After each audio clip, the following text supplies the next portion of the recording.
Welcome to the podcast where we're harvesting humor, planting delight. Join us, Iona and Cammy. Let's have some fun. It's time for Fed by Farmers. Hello and welcome to the Fed by Farmers podcast with me, Cammy Wilson. And me, Iona Murray. We're back with another weekly instalment. We're recording this intro on the morning of the podcast, which is why it's an hour or so late going out. Before we get into Iona, who do we need to thank for this week's podcast? Herdwatch and Crystalyx. Thank you to Herdwatch and to Crystalyx for supporting the podcast every single week, keeping these podcasts coming to you. Herdwatch, of course, big release recently, their Herd Eye, their AI built into the app, which is quite a fascinating feature, and with a wee Google or a wee look at, you can do anything. Now, for example, I want to know what cow had the heifer calf. I just literally type in the search. What cow had the heifer? Yeah, you just ask it like an AI, like ChatGPT. I love, but how class is the AI like that? Like ChatGPT? AI's getting a bit mad, isn't it? Yes. So I was in the unit, I never told you this, and so this is a really boring chat for anybody else. And you know how we've got the stands that we're opening a shop in the unit, so I'm getting that organised. And do you know like the metal stands we've got that have the arms? Yes. So I wanted one that wasn't totally slopey or totally straight. It like goes down like that. So I would have called that a step arm. So I'm Googling and kind of find they're all coming slopey or straight. So then I just took a photo of it into ChatGPT and I said, where can I get an arm like this? Comes up, you're looking for a waterfall arm, links to where I can buy one. Yeah, I actually referred to it the other night. I was having a debate with Alan Blackwood about something, and I used ChatGPT.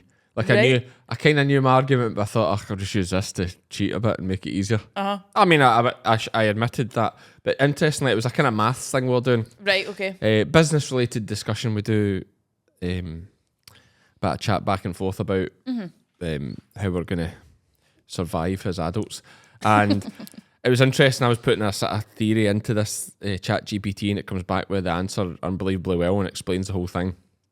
And it got me thinking, like, you remember those maths questions you used to get that were like really, like, there was a lot of English in them. You know, it's like the train leaves Kilmarnock at 8:30 a.m. And arrives at Stranraer at, how long would that take? Why am I taking it so seriously? I know, 10:15 a.m. There's a Kilmarnock to Stranraer line, I think. Is there? I think there is. Right. Nah, don't quote me on that. Check. I don't know if there is. It was ChatGPT. But anyway, you can literally just type in the English, like, you know, the complicated maths questions. You can just type that whole thing in. It gives you the full answer and the workings. It doesn't just give you the answer. You wouldn't even need to type it in. Take a photo of it. Yeah, I've not done that yet, but that's Photos obvious. are brilliant. Just take a photo. That's just mad, like that. isn't it? That's mad. Aye. Well, there we go. Amazing. So yeah, thanks to our third sponsor, ChatGPT or whatever. It's actually the Google Gemini app I use. Right. Do you have to pay for it? I do see this. There's a Sora app now. We're getting on tangents already. We'll get into this podcast. There's a Sora app now where you can make video AI. It's the number one app in the world. The company that own it are like $1 trillion company now, I think. And it's mental. Well, like I shouldn't even say, but it's just what's coming up on socials. Like, I'm seeing Michael Jackson being portraying Mel Gibson in Braveheart, but it's Michael Jackson. What? And the quality's unreal. Really? Yeah. So they've AI'd Michael Jackson into Mel Gibson's role in Braveheart, and he's doing the freedom speech and all that with the blue face paint. Really? Aye. Well, the like advertisers, like for advertising their products, are using it as well. Like, see on TikTok, and I got sucked in by it, like, because you think it's actual celebrities talking about these products and saying it's their favourite X, Y, or Z, and then you go follow the link on TikTok Shop and buy it. Well, because now they'll be able to pay celebrities to do it, but a celebrity will never actually have to go and film it. They don't even have to do it. Yeah. Oh my gosh, yeah. Celebrities just sitting at home. Yeah, just say I use my rights. Yeah, so you can use. There's actually a Black Mirror about that. Right. You know Black Mirror, the Charlie Brooker thing on Netflix? I never watched it, but I know about it. Very clever series. Some of it's a bit guff, but very clever about the future of technology and AI and stuff. And essentially, like, someone signs away their rights to their image for a fee. Right. But then they just start using that, and then they just get no other work after that. Because like once they sign their rights away, that's it. Yeah, and there's other sadistic things going with it all and that. But yeah, once they sign their rights away, that's like, well, you never, once you've signed it, we don't need you because we've got AI. We don't need you to act or anything. Weird, isn't it? Yeah, it's just, yeah. Oh, there's definitely jobs at stake. Oh, yeah, a lot of jobs. Right, this is more Friday chat, but should we be banning AI? I think it needs controlled in some way, but can you control it, or does it just need to be banned? Because I think within like the NHS and medical wise, I think that it could have a huge impact. Oh, I think it'd be absolutely amazing. An example I get told about where it is unbelievable is that every village, well, most of them do have at least some access to Wi-Fi now. Like every village in Africa can now have the smartest GP that ever lived. Yeah. They are ready to go. You just type in your symptoms. You take pictures of infections, whatever, put full symptoms in, and it can be like, boom. That's well, even within the NHS, like, you know how long it is to get scan results, or even like... Yeah, it just reads the scan. It's like that.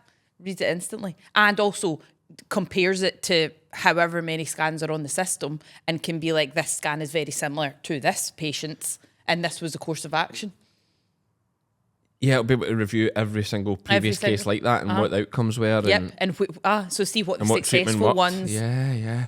Oh, there's definite pros to it. Of course there's pros. But then again, are we messing with nature again? Oh, but we are messing with nature. Yeah, we mess with nature every day. Yeah, like, you're nature's ruthless. Yeah. Like, if you've watched David Attenborough, like, nature's ruthless. Everything humans do messes with nature. Yeah, you're right. So I don't worry about that side of it, but more the sort of for the medical side, absolutely amazing. Like, we've got a feck pack machine where you take the dung samples and you can check for worms yourself. Well, it's got an AI. It AI's the results to you immediately. Really? And then just somebody checks it, and if there's any difference, it might tweak it a bit. Get in touch. But the AI is like an instant. So like you can be. I mean, the big selling point for the feck pack is you get the sheep in, you grab the dung, you go and put a cup of tea, you do the sample, tells you they're in the end, dose them or not. Okay. Because you know, it's like, they're in. It's like, we better dose them, they're in. Do them, dose them, they're in. Whereas that can be, I'm not running to the vet, and then you've got to wait for the vet to have time to do it. I still say the vet's the best way to do it, because you get that conversation with the vet, absolutely. which is really important, I think. But because FECPAC doesn't tell you what wormer to use or what's happening in the countryside at that time, but for an instant return, it's brilliant. Yeah. Anyway, should we do? We'll get. This is already. It's like a 2-hour podcast. Let's get into the podcast, and we can have a wee blather again at the end. We need to get a Friday chat done. Yep.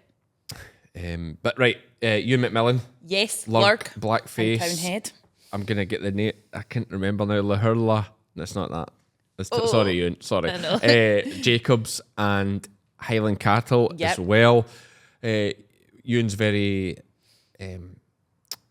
forward with his opinions in this podcast. We talk a lot about the Blackface breed.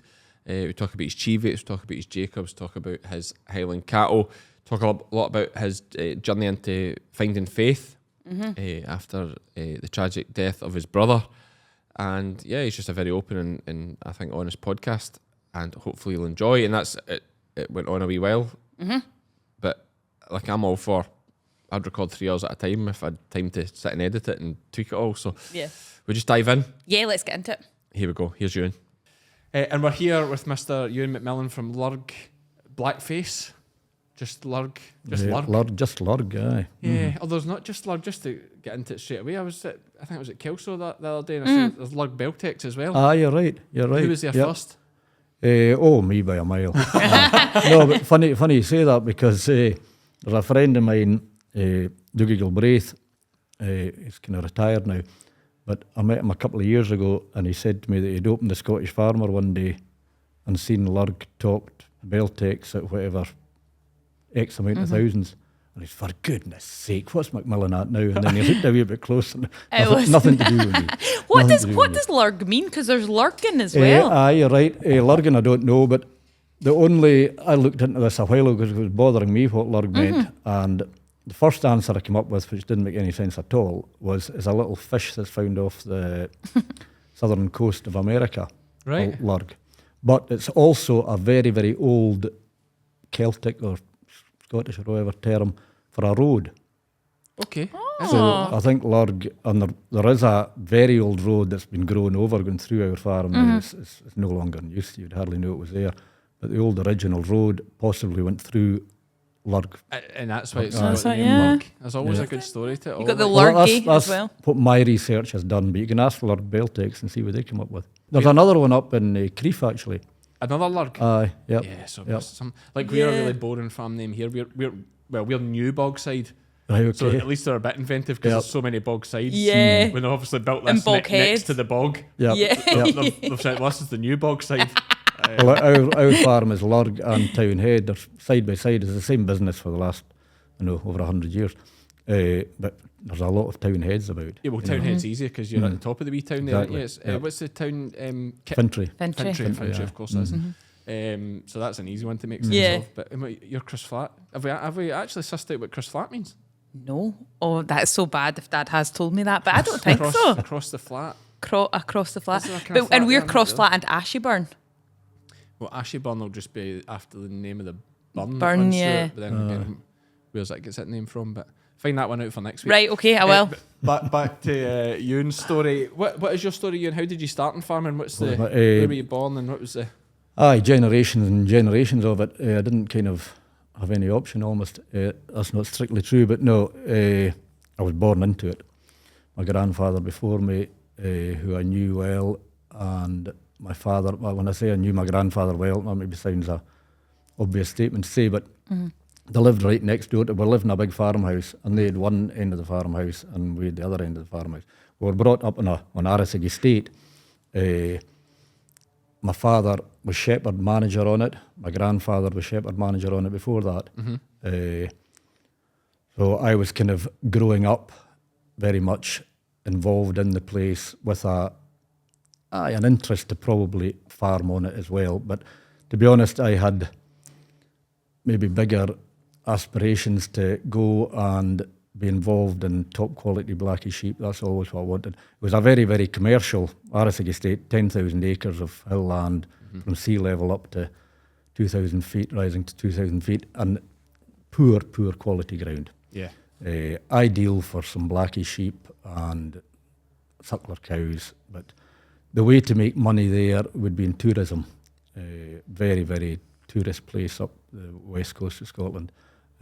Caravans, chalets, etc. I could have stayed there and made a fortune. Yeah. Is that still being farmed as an estate? It is. To put you in the picture, maybe misled you a little bit. We were brought up there, but with no claim on the place at all. Yeah, just staff, just absolutely shepherd, staff. Yes, manager. I quite like the fact that I was growing up. I was one of five. Mum and dad, they had no money. They just scraped everything together. I'm not wanting to bring tears onto folk here, No, but our clothing was second hand. Our toys were second hand. Father was on a shepherd's wage and 5 kids to look after. Yep. And it was a brilliant existence. 100%. Absolutely.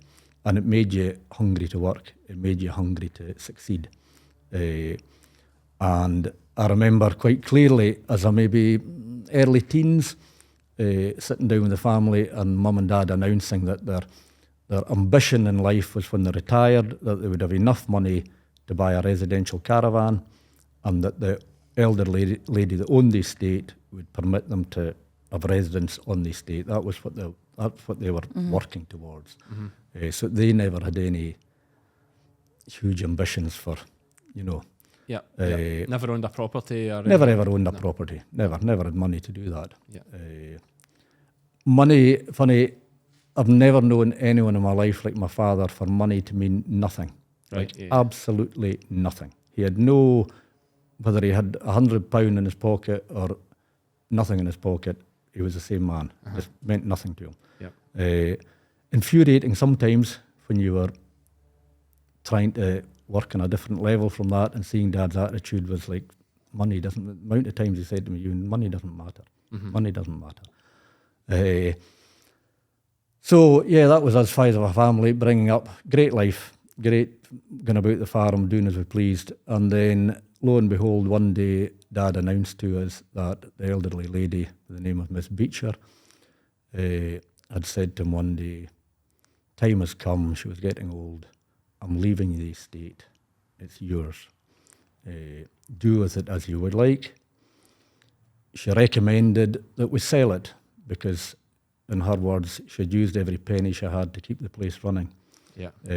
So she, sorry, she wasn't, sorry. sorry to interrupt you. So did she have any family? No. No, she so didn't. she She right. didn't So have any and how family. long had your dad worked there? At that point, it's Well, two he got the long generations at least. service medal anyway, a good bit before Yeah. that. So, yeah, all his life, basically. All his life. And my grandfather before that. Yeah. My grandfather had worked. She got handed the place over by a family who, I think it was her godmother or something. Not Had, blood Miss Ashley relative. Nicholson had handed the place over to her. right? Okay. So there was a bit of history of that. Funnily enough, we never handed it over to the folk that've got it now. But Yeah. so yeah, it was then a case of goodness me, we've become asset rich overnight. Yeah. What would you like to do? But sorry to keep interrupting you, but she you're saying that overnight she gifted it to Gifted you it. or left it in the will, No, gifted it to us. right? Yep, and then no, we had it. She was still living when we took over. Yeah. So your dad got gifted this estate, and Gifted what was the the next estate, move yep. then? The She's next obviously move- said to sell it. Yeah, well, she advised us, unless we wanted to go into tourism, and Dad discussed that with us. Is that what you'd want to do? Caravans and chalets. There's great opportunity to make a living at that. Yeah. And he wasn't wrong because the places, that's the whole of that west coast is making money from that now. Yeah. But I had no interest in that. I was wanting to breed blackface sheep. I was Yeah. wanting to, if I didn't have the chance to breed them, I was wanting to work with them. But now it looked like I had a chance to breed them. Yeah. So it was a case of, I mean, I'm one of 5, so it wasn't handed over to me as such. More than my fair share was taken to buy Lurg and Townhead. We looked at numbers of farms over a period of a year or more from Perthshire down to the borders and just couldn't find anything right. And we actually, it's a bit funny, the story about Lurg and Townhead, because we'd seen it, it had been advertised for over a year. They weren't getting sale for it. It was a Welsh family, the Davises, that had it. And we'd seen it in the Scottish Farmer, but it was 1,615 acres. It was too big. It was more than what we could afford. Yeah. And we just bypassed it. And we were down in the Fintry area looking at 3 other smaller farms. And we stayed overnight in what was then now is now a privately owned house, but at that point it was Cairnbridge Hotel. Stayed in there, and they had our meal in there, and we're going to be going looking at a couple of farms the following day. And after the meal, I returned to the bar, and I sat at the bar, 23 years of age, and I fell in with a guy much my same age, and we started having a few drinks together, and what are you doing here? And told him. And he said, oh, you're going to look at Lurg and Townhead? And I said, no, we're not actually, we're looking at these other farms. And he goes, oh, you should look at Lurg and Townhead, that's a super farm. Because I know we've seen it advertised, but it's beyond our reach. Oh, see if you've got time anyway. You shouldn't. It was really quite, So in the morning at breakfast, I said to Dad, I was speaking to, funny, this guy now does my fencing, Mike Bissett. Right. That's the guy in the pub? Aye. Right, yeah. I said to Dad, I was speaking to a boy at the bar last night, and he was really saying, we should really go just out of interest to go and look how good a place it is. And Dad was like, well, we'll see what time we've got. So we went and looked at the other 2 farms, and they weren't what was ticking the boxes. Yeah. So unannounced, we turned up at Lurg and Townhead, and the Davises family were there, and they were very welcome to see us, obviously potential buyers. Yep. And I had a look about, and a 23-year-old, I didn't really know really what Dad was looking for, to be honest. And we went into the house, and we sat and we talked with them, and we came back out and got into the car, and Dad said 2 things to me. We're driving down the road. Firstly, he said, there must be a bath in that house. And I said, what do you mean? He said, you see the size of that wee shower? He goes, that woman could never fit in that. And I'm like, okay, possibly there is a bath. And he goes, I'll tell you something else. That's the farm we're buying. Right. And I was like, oh. I was shocked. I said, Dad, it's an awful lot. He goes, no. He goes, I'll speak to the bank. He goes, that's the farm for us. We don't need to look anywhere else. I was like, goodness me. So back up the road to Arisig, and yeah, he got the bank involved, and that's in the early 90s, they would throw as much money at you as he wanted. Wasn't a problem. This is getting a back loan. in 110% mortgage days. Yeah. Yeah. So we took out a loan under my name for about fully a third of the value of the farm. And we were told that they wanted to sell the livestock. They'd put up ridiculous amounts of sheep on the farm to try and sell it with this 1,700 ewes. Absolutely bizarre. 1,600 acres, 1,700 ewes. And it'll run 1,000 ewes at a push. Yeah. But there was 1,700 on it. And the ewes were basically well by their sell-by date, the most of them. And they were wanting to sell the ewes with it. And they weren't the most attractive package to go to the farm. The younger ones were fine, but there's a lot of old scrags. And their price in the ewes was high. And our land agent that was helping us told us that he knew of another, another party that were interested, and they'd been the same offer as us, but they weren't wanting the ewes. They were going to be bringing their own sheep with them. But he said, if you buy the ewes, I guarantee you'll get in there. Okay. And Dad said to me at the time, these deer ewes will be the cheapest sheep you've ever bought. Because it gets you the farm. Absolutely. And we bought the ewes at a ransom. And after 2 years, I'd reduced them down to less than half. And it was a huge learning. I'd never worked with sheep that were so bad on their feet and bad vessels and broken mouth and nightmare. But a very, very good shepherd employed at the time, who was a local fellow, Alex Steedman. And between himself and myself, we tried to turn the flock around. But it was a lot of hard work. Yeah. A lot of hard work. And at that point, Ewan, was your dad, was he involved in the farm or No, he retired. He retired. And said, get on with it. Right, okay. Aye, quite- So you were going out on your own at 23. 23 years of age, wow. leaving home for the first time. And were any of your siblings, were they interested in farming? Yes, initially my brother was. He actually had a job not terrible far away. He was at engineering college, my brother, and he was excelling at it. He was very, very gifted that way.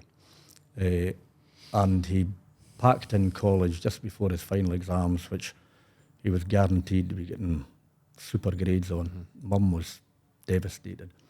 Dad couldn't really care less, because if that's what he wanted to do, that's what he wanted to do.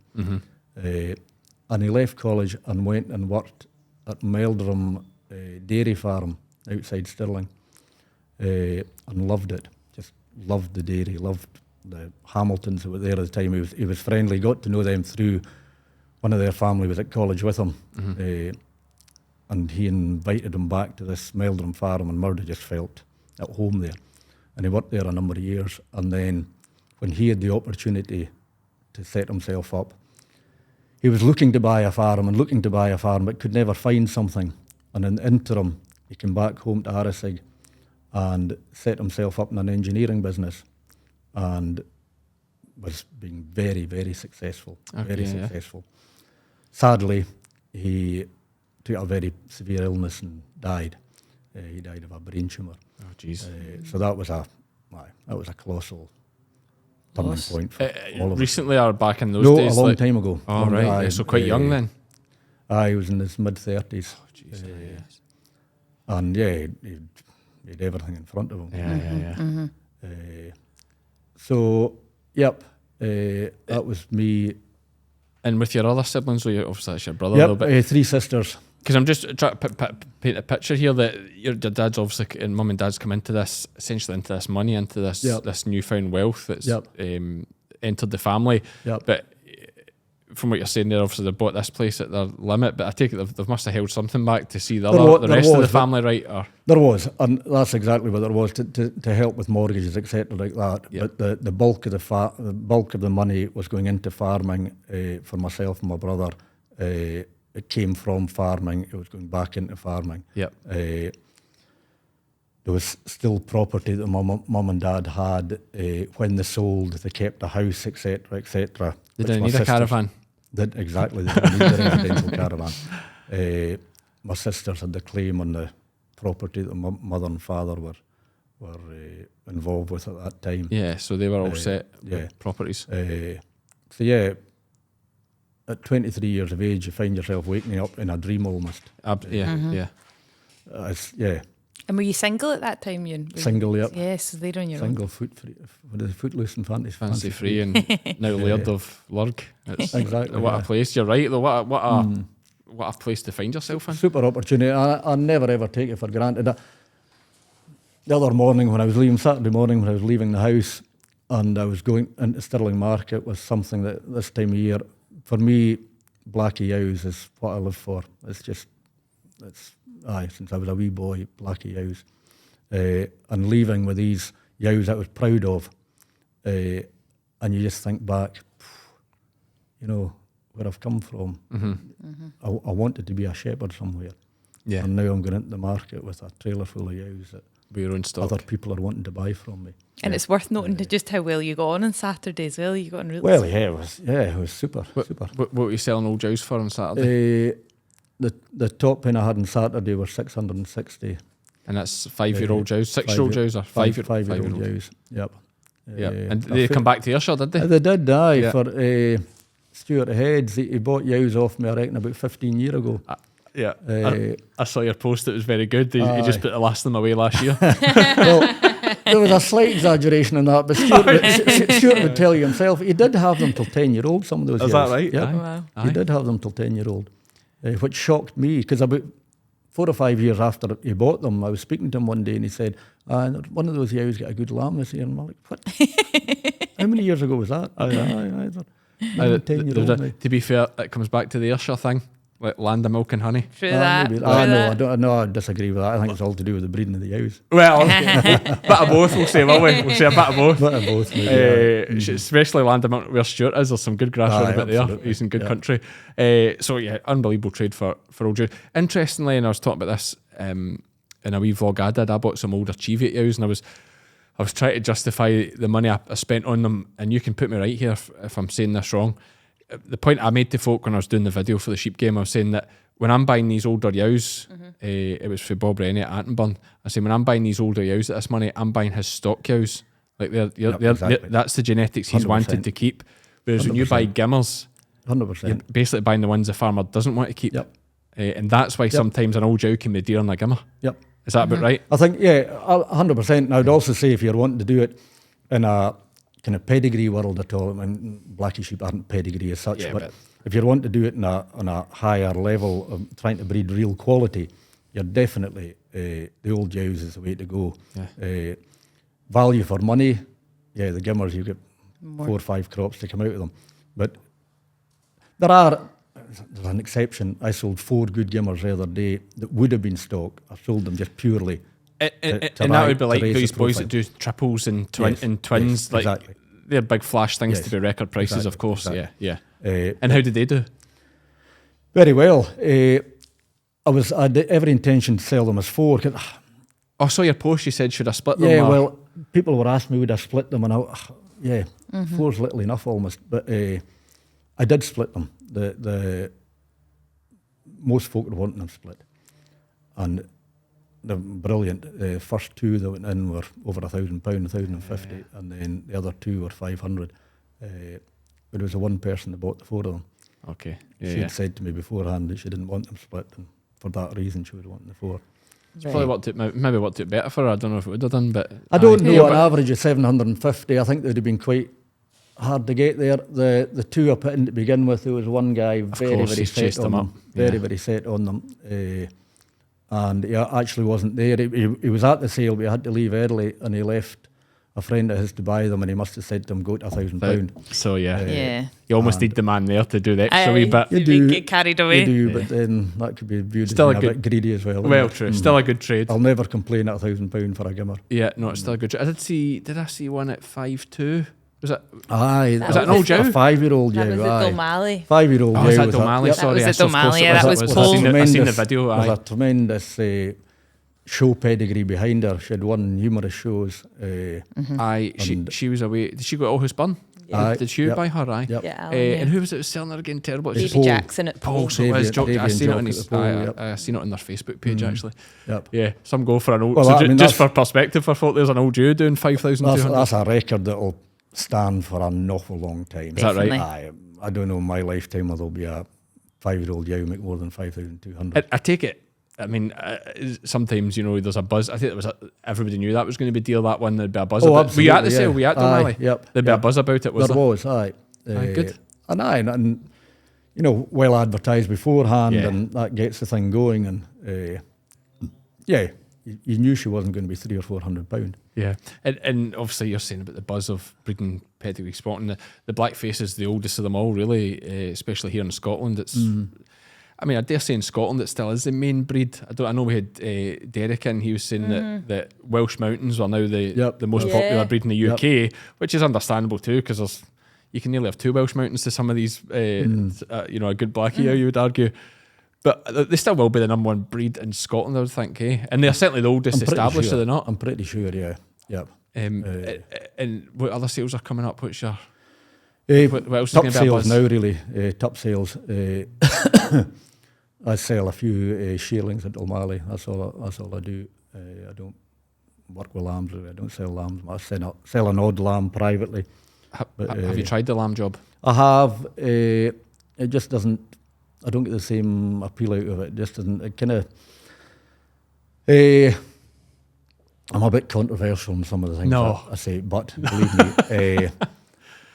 I like the shearling job. I think the shearling job is, to me, what the kind of blackie breed. The blackie breed, to me, should be focused on the maturity of it. Yeah. 5-year-old yow, for me, since I was a wee fellow, 5-year-old yow to me is the pinnacle of the breed.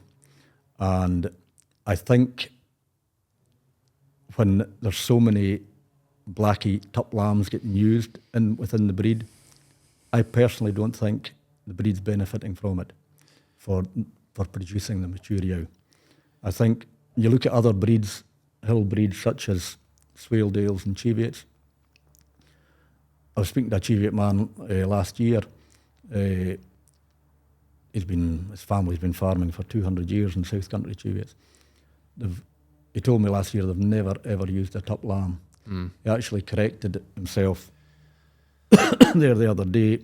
He said he'd been asking his father about his grandpa and that, and they had actually used a top lamb on a couple of occasions, but never on the hill, on a very select amount of show kind of sheep. Yeah. And it didn't really cut the mustard.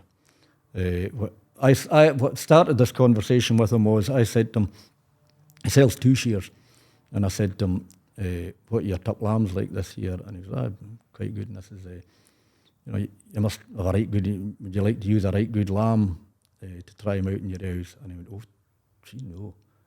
And I was like, how not? And he goes, I would never use a top lamb, never. And I said, why? And he said, well, because I've never used a top lamb in 200 years. He goes, I'm not going to start now.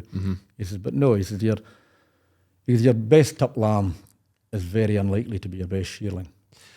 And if it is, it'll never be your best 2-shear. Well, and just to pick up on that, for a lot of people listening won't understand the Cheviot way of doing things, or, you know, people that don't know sheep farming and some of the terminology we're using there. But and I don't want to make this Cheviots fee blackies at all, but one thing I absolutely love about what the Cheviots do is, and I just bought a Cheviot tup at Lockerbie, they were all 2 shears they're selling. Yep, exactly, yep. So those boys don't need to use lambs, because they have the shearlings to use. And then they use those shearlings. So they use, you can nearly see the lambs off of the tup you're going to buy, because he was used a shearling the year before. And then he's come out, because a Cheviot is a slow maturing sheep, it's a hill breed. The blackie should be a slow maturing, but it's not now.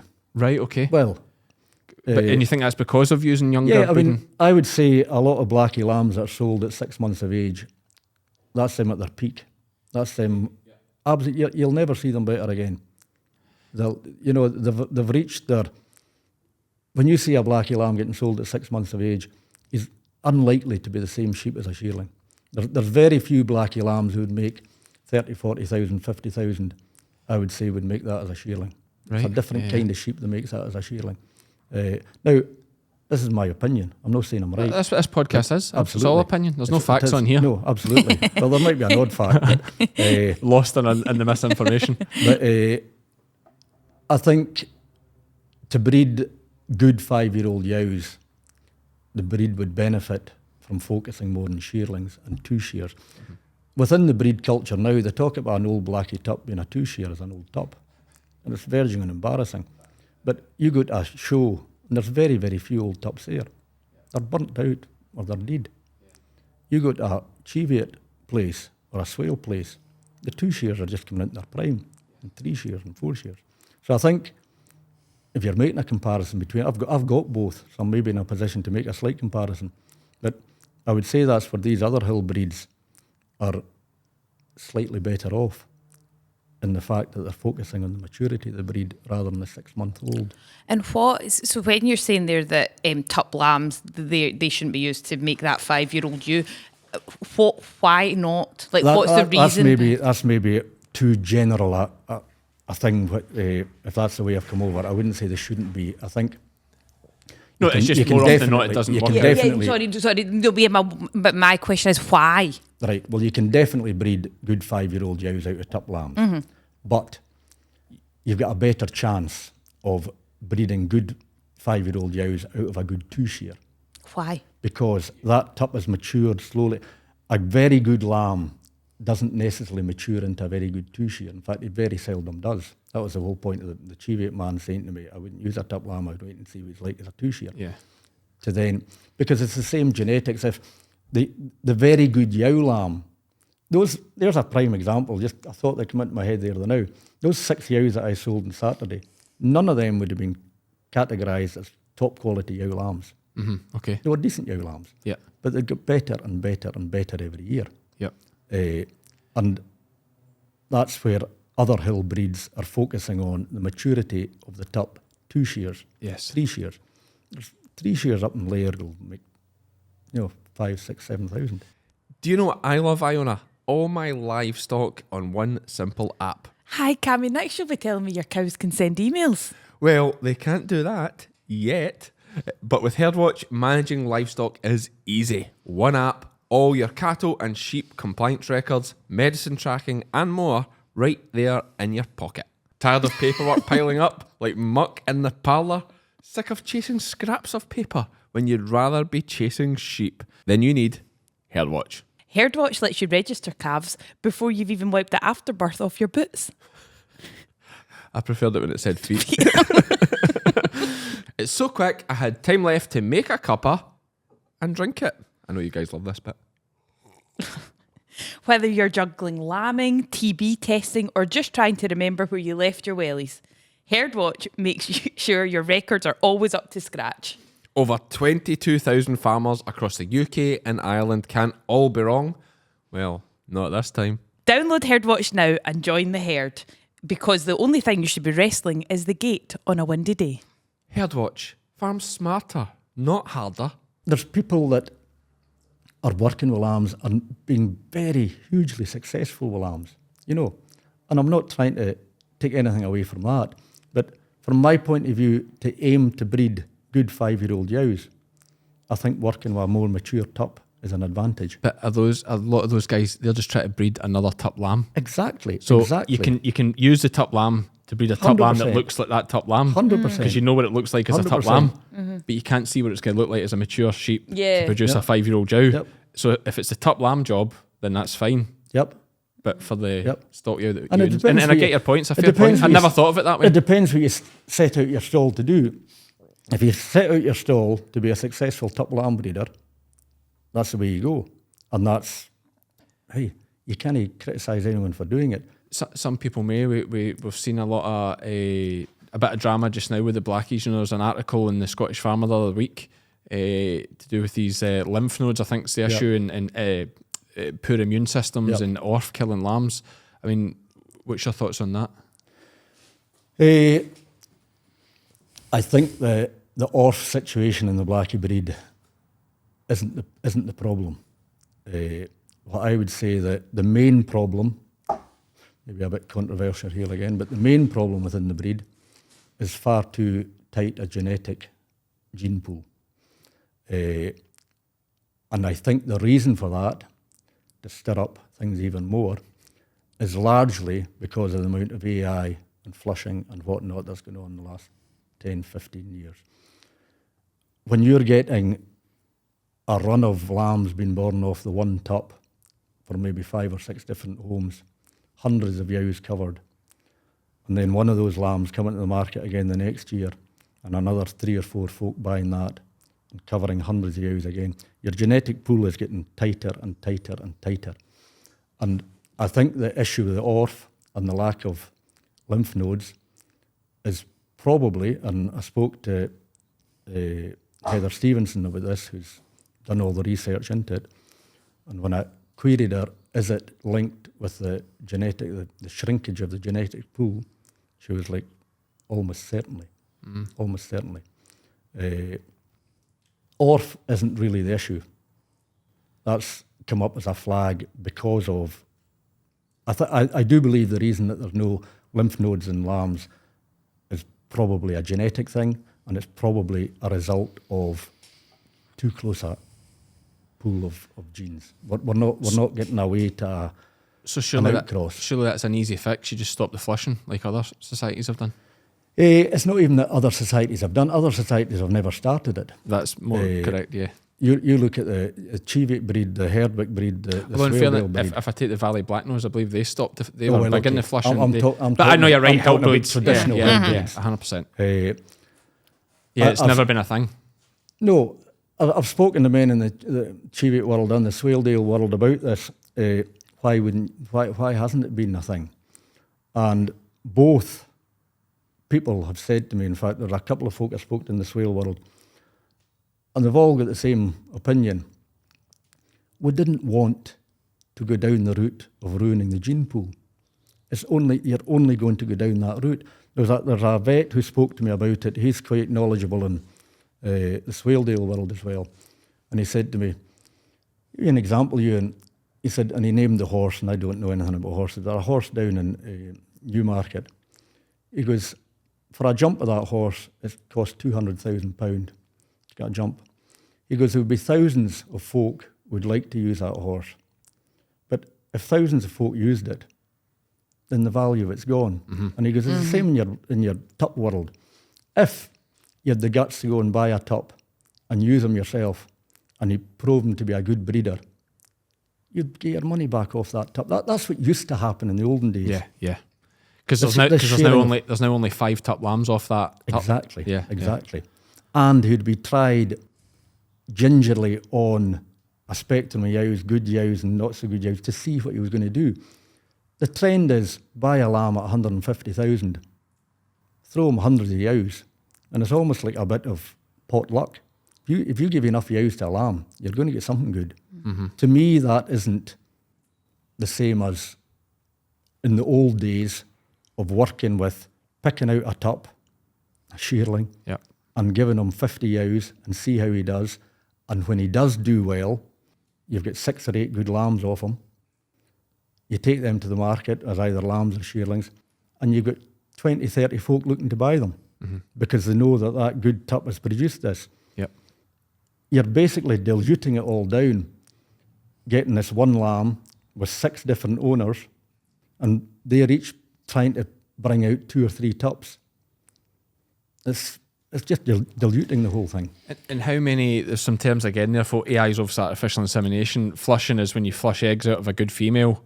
And so not only could you have a lot of lambs off the same tup, but you can actually have a lot of lambs off the same tup and female combo. Yep. So, one ewe can now, rather than traditionally one ewe could leave you 2 lambs, she can now leave you 30 lambs, I dare say, depending on how many eggs you get. So that was the terminology there. How these, I've never been involved in the flushing. I don't really know that much about it other than what people tell me. But how many ewes could one of these tup lambs tup? Like if you take it home and you take semen off it, like how many, what would be normal? How many it could do and what would be normal? Well, I mean, like what would be normal in the AI world? Well, I think it would. That depends on the farmer. So, so some farmers will only AI what the tup would get naturally. So, like my dad would AI say 40, 50 to that tup because that's what he would get naturally to him. Whereas some farmers might AI hundreds.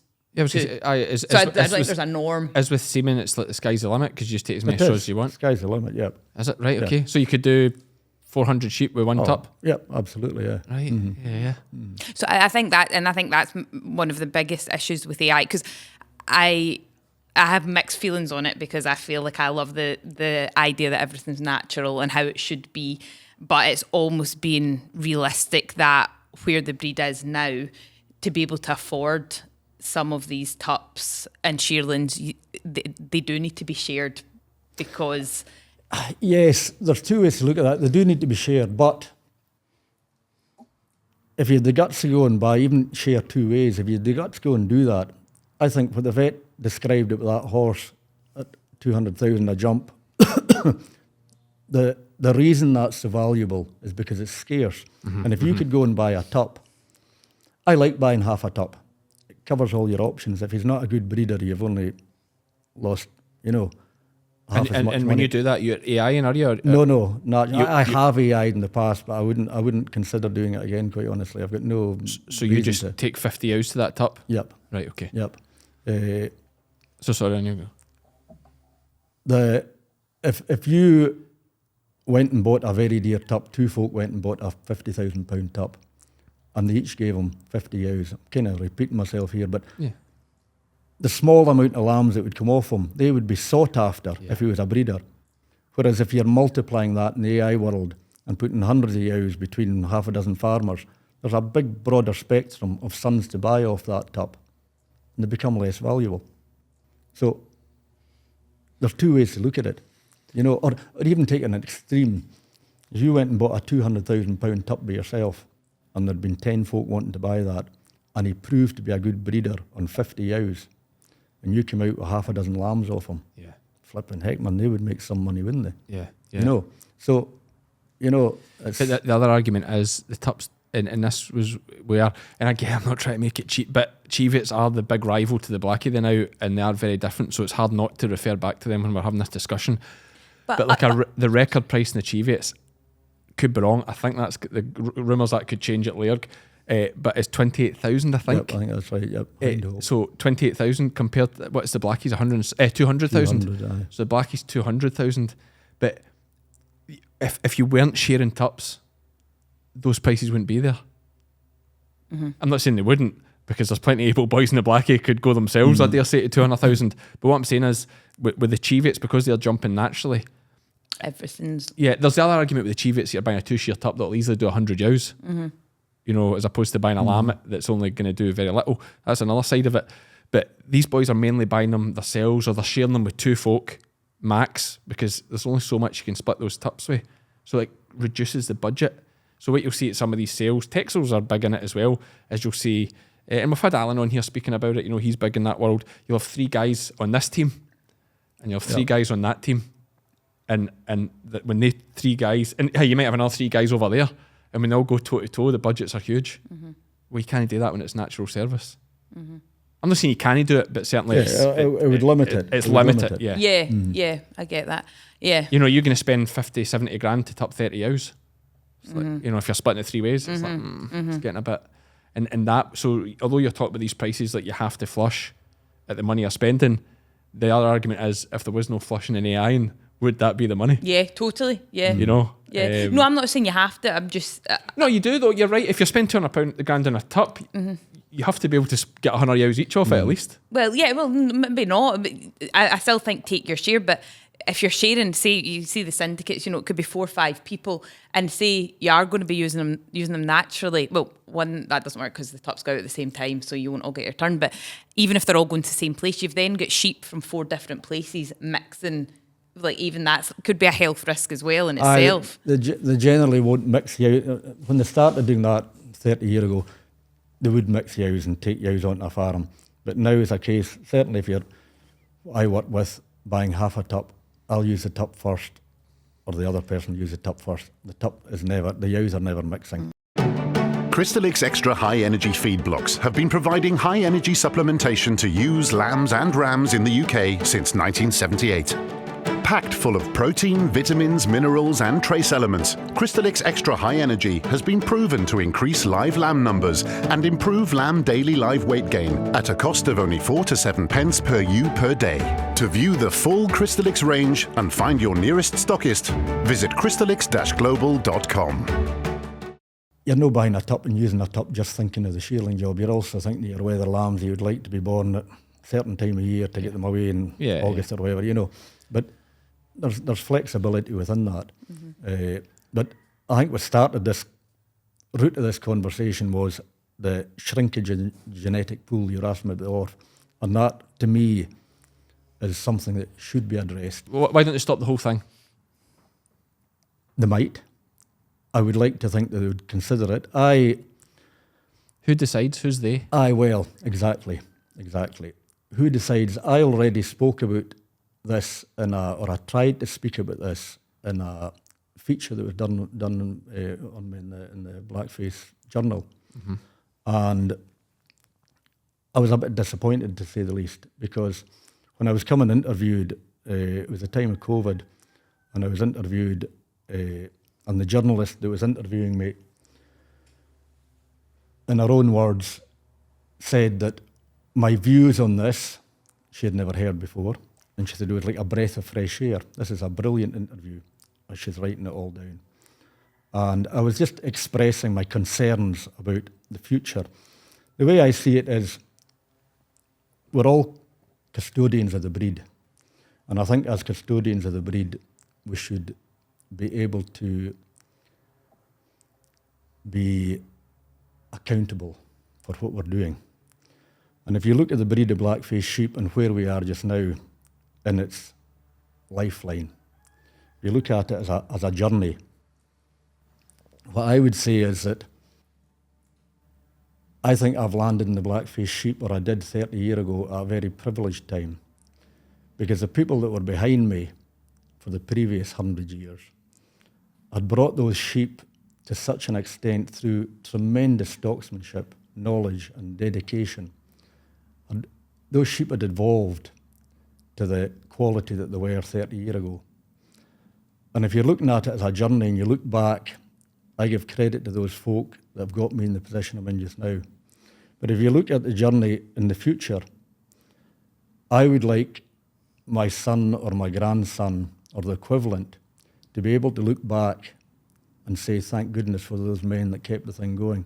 And I think we're at a stage in the breed just now in the journey that I'm a wee bit fearful of when the folk look back in two generations' time, will they look back and say, these men actually broke it a bit. These men with their genetic pool, they got so blooming tight that it did. Are we building a sheep for the future? And I didn't quite go into in that detail in the feature, but I skirted about saying that I had concerns about the way the breed was going. And when I was sent the proof of the article, there was no mention of it, absolutely none. And I phoned the journalist and I said to her, it's all very good what you've written, but there's none of what concerns me about the future of the breed. And what she said to me was, Ewan, it was decided that that was inappropriate to put in the journal. And that, to me, disappointed me.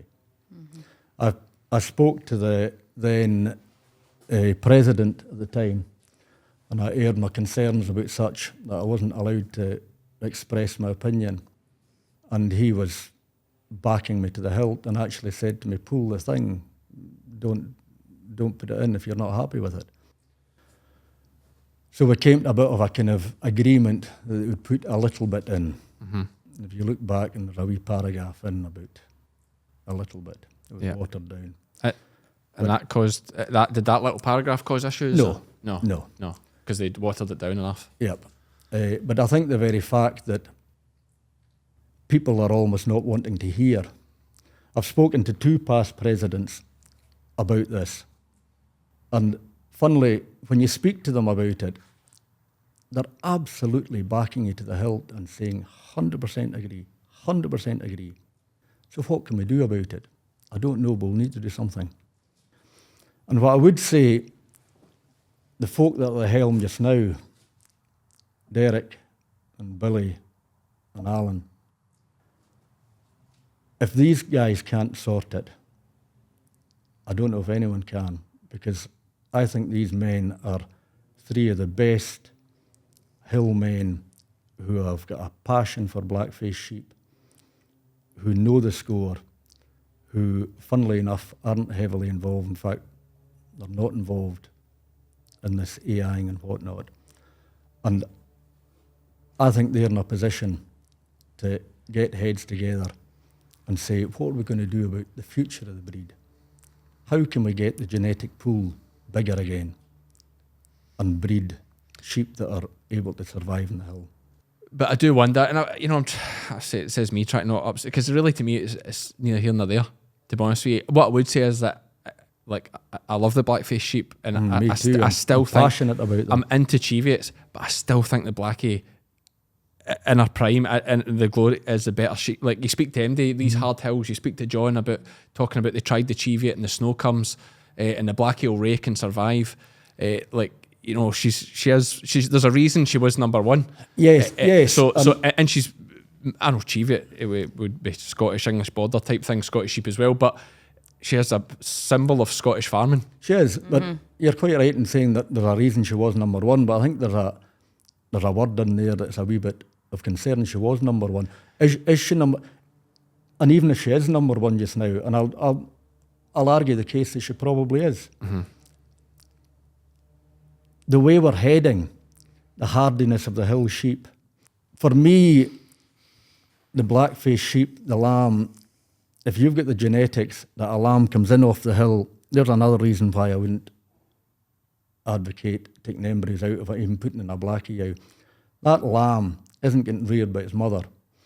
The mother that rears that lamb is a special beast if she can rear the lamb well. Mm-hmm. And if you get a lamb coming in naturally off the hill in shearing time, and he's bigger and stronger than a lot of his other mates, that yow has made a right job of rearing that lamb. You're taking that lamb and selling it on. You know exactly the genetics that his mother made a job of that. Mm-hmm. If you're taking the eggs out of yow and putting it into, even if it is a Blackie yow, that's no credit to the mother of rearing that lamb.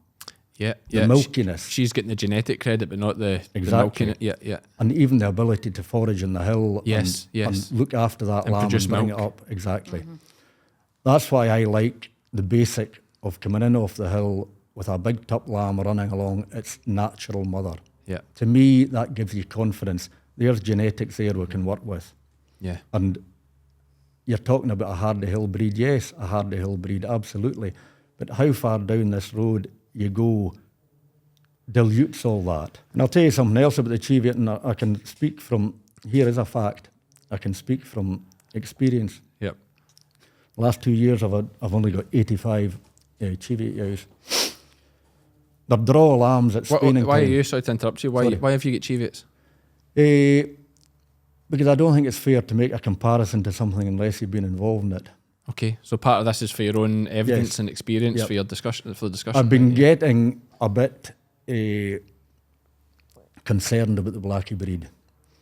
And certainly over the last 10 years, and I know plenty of people that would agree with me here, the tail end of the Blackie lamb, when you get your draw of lambs and you get your top draw and your second draw and your third draw and your tail end, the tail end of Blackie lambs, to me, in the last number of years, is getting bigger and bigger. And I also think that's a genetic thing. My Cheviot lambs at spinning time, you could draw them into top and second, but you wouldn't have to. They're a seriously level draw lambs. Mm-hmm. And that concerns me. Because when I look at my Blackie lambs, and I'm not the only one that's producing tail-end Blackie lambs, if people are willing enough, and I've had this discussion with folk that are really top breeders, and they agree with me. I'm not saying everyone, because I've not had the discussion with everyone, but the people I have discussed it with, they'll agree with me. The tail end of Blackie lambs, it's getting bigger and bigger.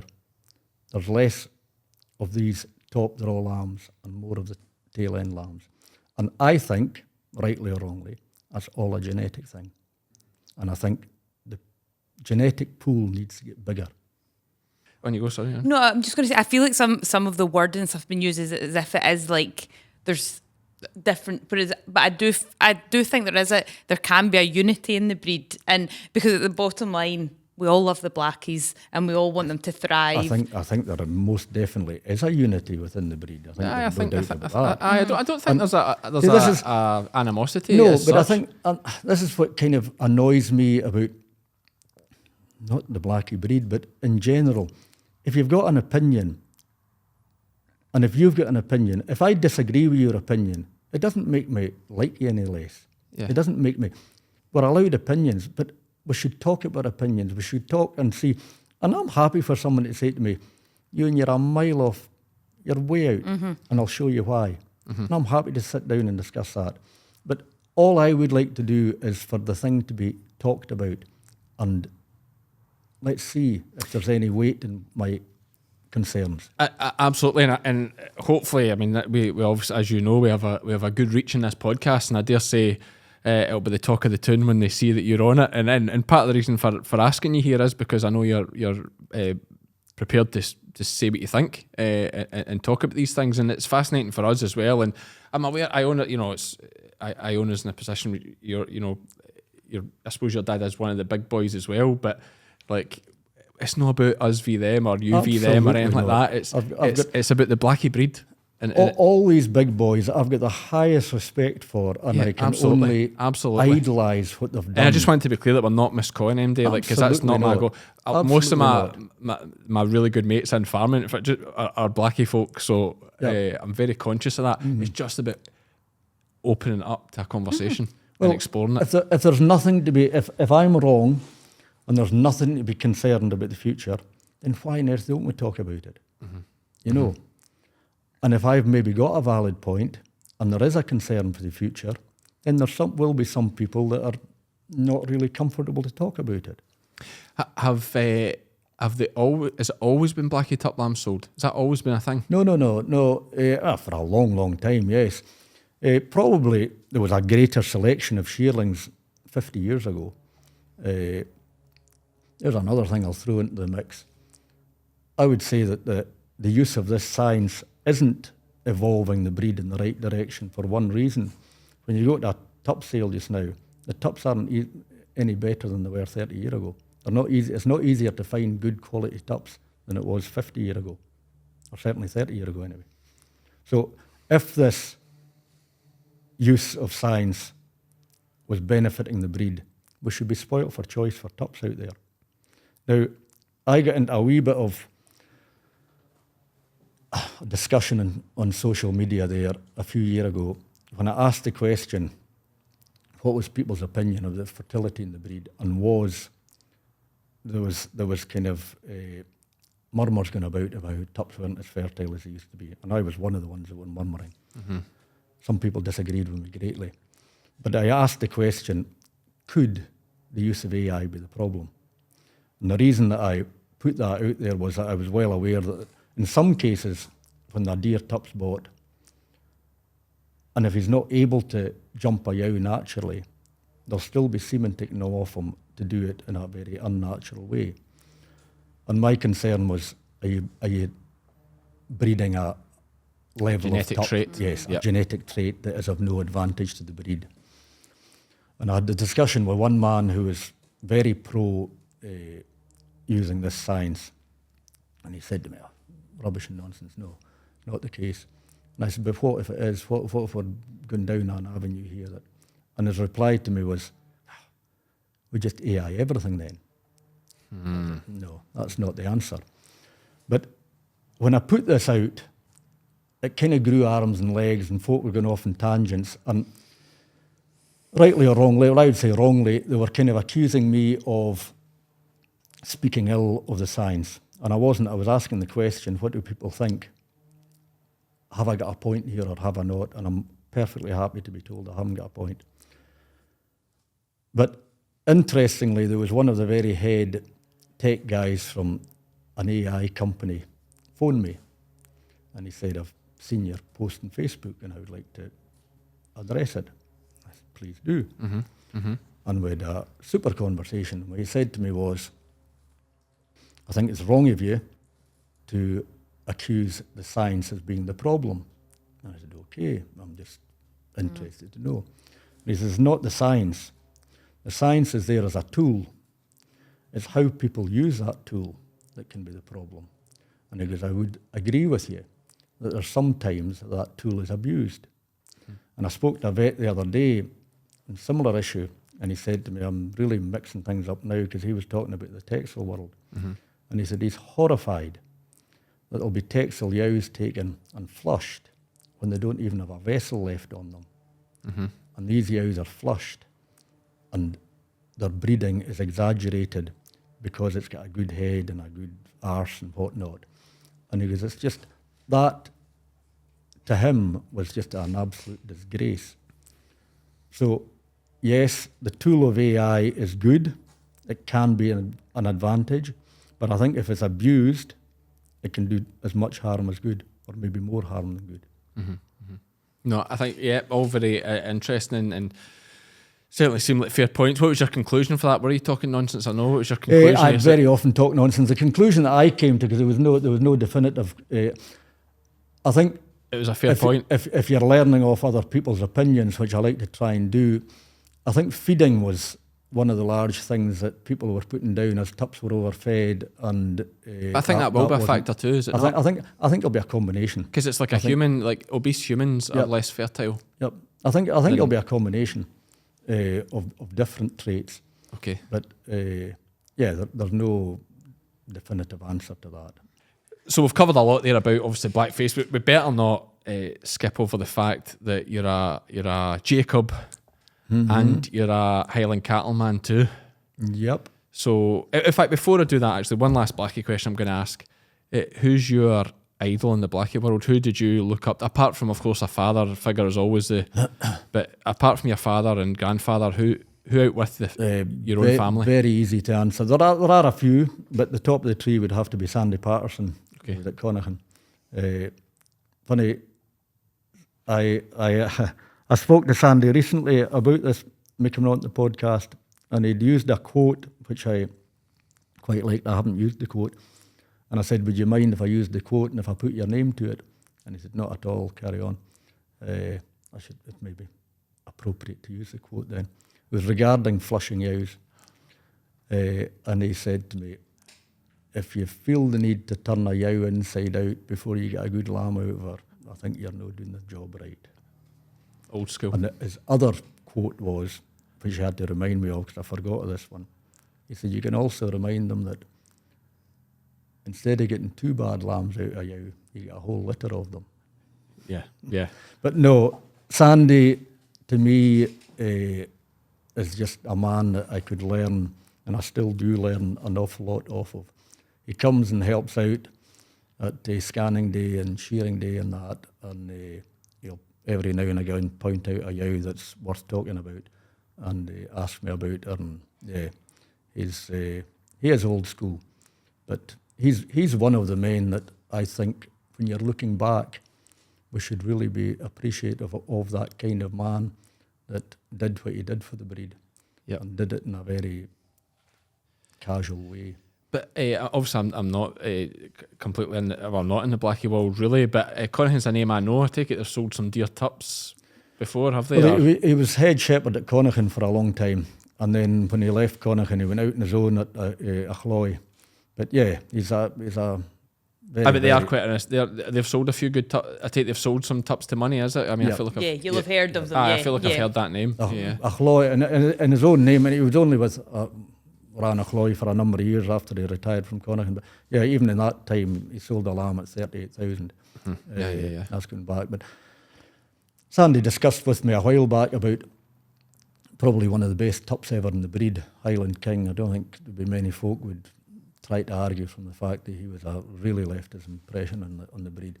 And Sandy bred Highland King as a lamb at Connaughton, and he was used as a lamb. He was kept at Connaughton. He was used as a lamb, and he tried him on 30 ewes, and then he gave him 30 gimmers. And this is back in the 80s. And the first crops of lambs that came off him, tup lambs and shearlings, took them to the market, and they grossed over 60,000. And that's kind of getting back to what we were talking about earlier. If you're good at your job and you're a good stocksman, you put the right small number of ewes to the right tup, those lambs will be sought after. And just one, I suppose, a couple of good to get, ask these questions well before we move on from the Blackies, because the Blackies is a big one, obviously, for you and for this conversation. What's the most money you've spent in a tup?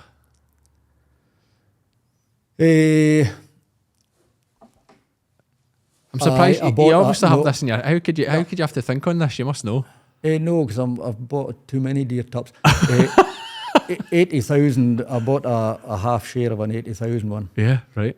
I was in at 155,000 a tup with myself, right enough, once. But I think I heard that story before. I think that was big talk at the time, wasn't it? That's because the rest of the team were fainting at my side. Aye, so they'd fell away and you left aye. yourself. And Yeah. I Were you turned- glad I you didn't turned get it- that?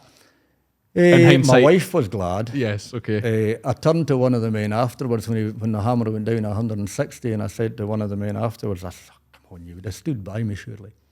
He said, I'm not so sure. And who got that at 160? That was Elmslough and Old Houseburn. They got it at 160. And who's that bred from? Who's that? That was a Dalhurley lamb. Dalhurla, yeah. Because interesting in Blackies, you name them by their... So that's like 160 Dalhurla, you would call that. I saw that lamb in the field before the sale, and I was with a friend when I seen him pre-sale, and we came out the field, and my friend said to me, what do you think of that lamb? And I just, that's something else. And he goes, what do you think? He goes, you think you buy it? And I said, I think, I was a statement I made. I said, I think you'll need 200,000 to buy it. And he goes, no way. And I goes, I think you will. And I wasn't far off at 160. Well, to be fair, if you'd kept going, that probably was the case. It could have been 200. But yeah, so that's quite a story. And what's the best tup that's bred for you yourself? Got 2 or 3 to pick from. Probably 22 Dalhurley. I shared with Dalwine. Super tup. Bred well, bred good females. Their females bred well. That's what I kind of reckon. You can't really judge a tup properly until his crop of lambs start breeding, because it's all very well having a tup that leaves you something good looking, but if that something good looking doesn't produce the goods, you're as well without it. Yeah. And 22 Dalhurley was a prime example of that. He left super. I sold a number of good tups off him. He left super number of ewes with me, real good ewes, good maturing ewes. In fact, there was one, that tup's 8 shear and he's still living. Is that right? Aye. There's one ewe in my pen the Still other working? day. Or He could work. He's at the wine. I okay. don't have him. Yeah. I've run out of ewes from him. Yeah. I've got 90%. He's coming back of my, into his own. Exactly. Yeah. 90% of my ewes will be linked to him, either directly to him or sons of him. So he was a super tup. And then a tup of 3,200 midlock that I bought a number of years ago. Just I saw you super, mention him with super some of tup. your old ewes off him. Aye, Yeah. super tup, female breeder again, super tup. So they're two I could, going back a wee bit further, a 50,000 pole that I bought. That's what kind of opened my eyes to how good a tup could be. And a dyke tup, the apprentice tup, that was another good tup. But the good ones are thin on the ground. They're thin on the ground. You go through a few. Yeah, I noticed Bargains Chris to Fart get a wasn't good mentioned there.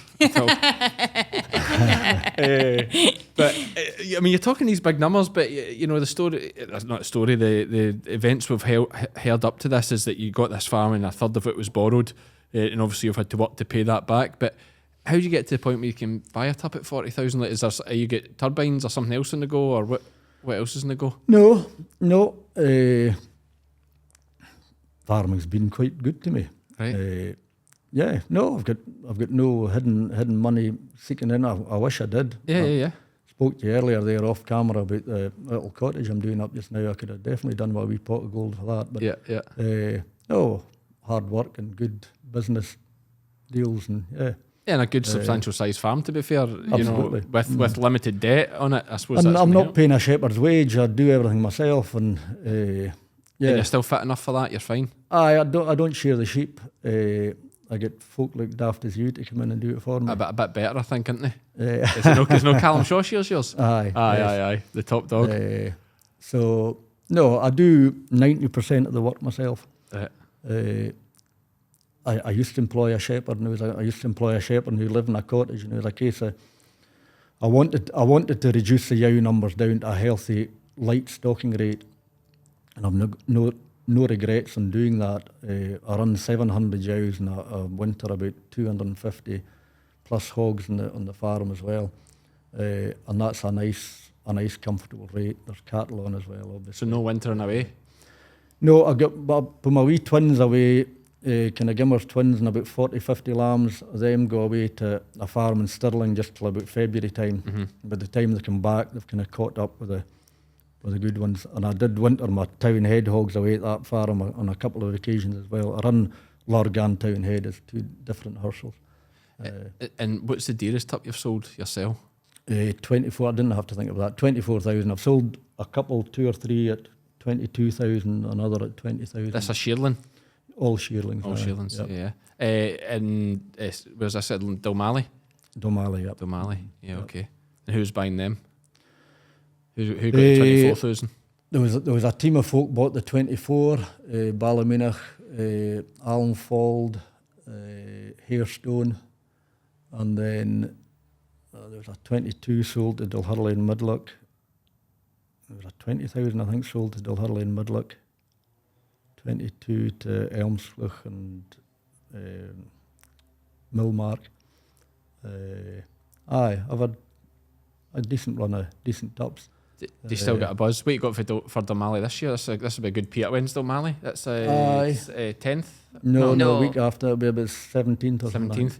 So this will be a good PR for Dalmally then, what you... that they'll all be shunning you, they'll be booing you as you walk past. No, but I couldn't care less. I'm almost maybe my worst critic of my sheep. And that's something else Sandy Patterson would say to me. If you don't see the faults in your own sheep, you'll never be able to improve them. And I think that's good point. That's a good point. No, I'm not. I've had my shearlings better, I would say.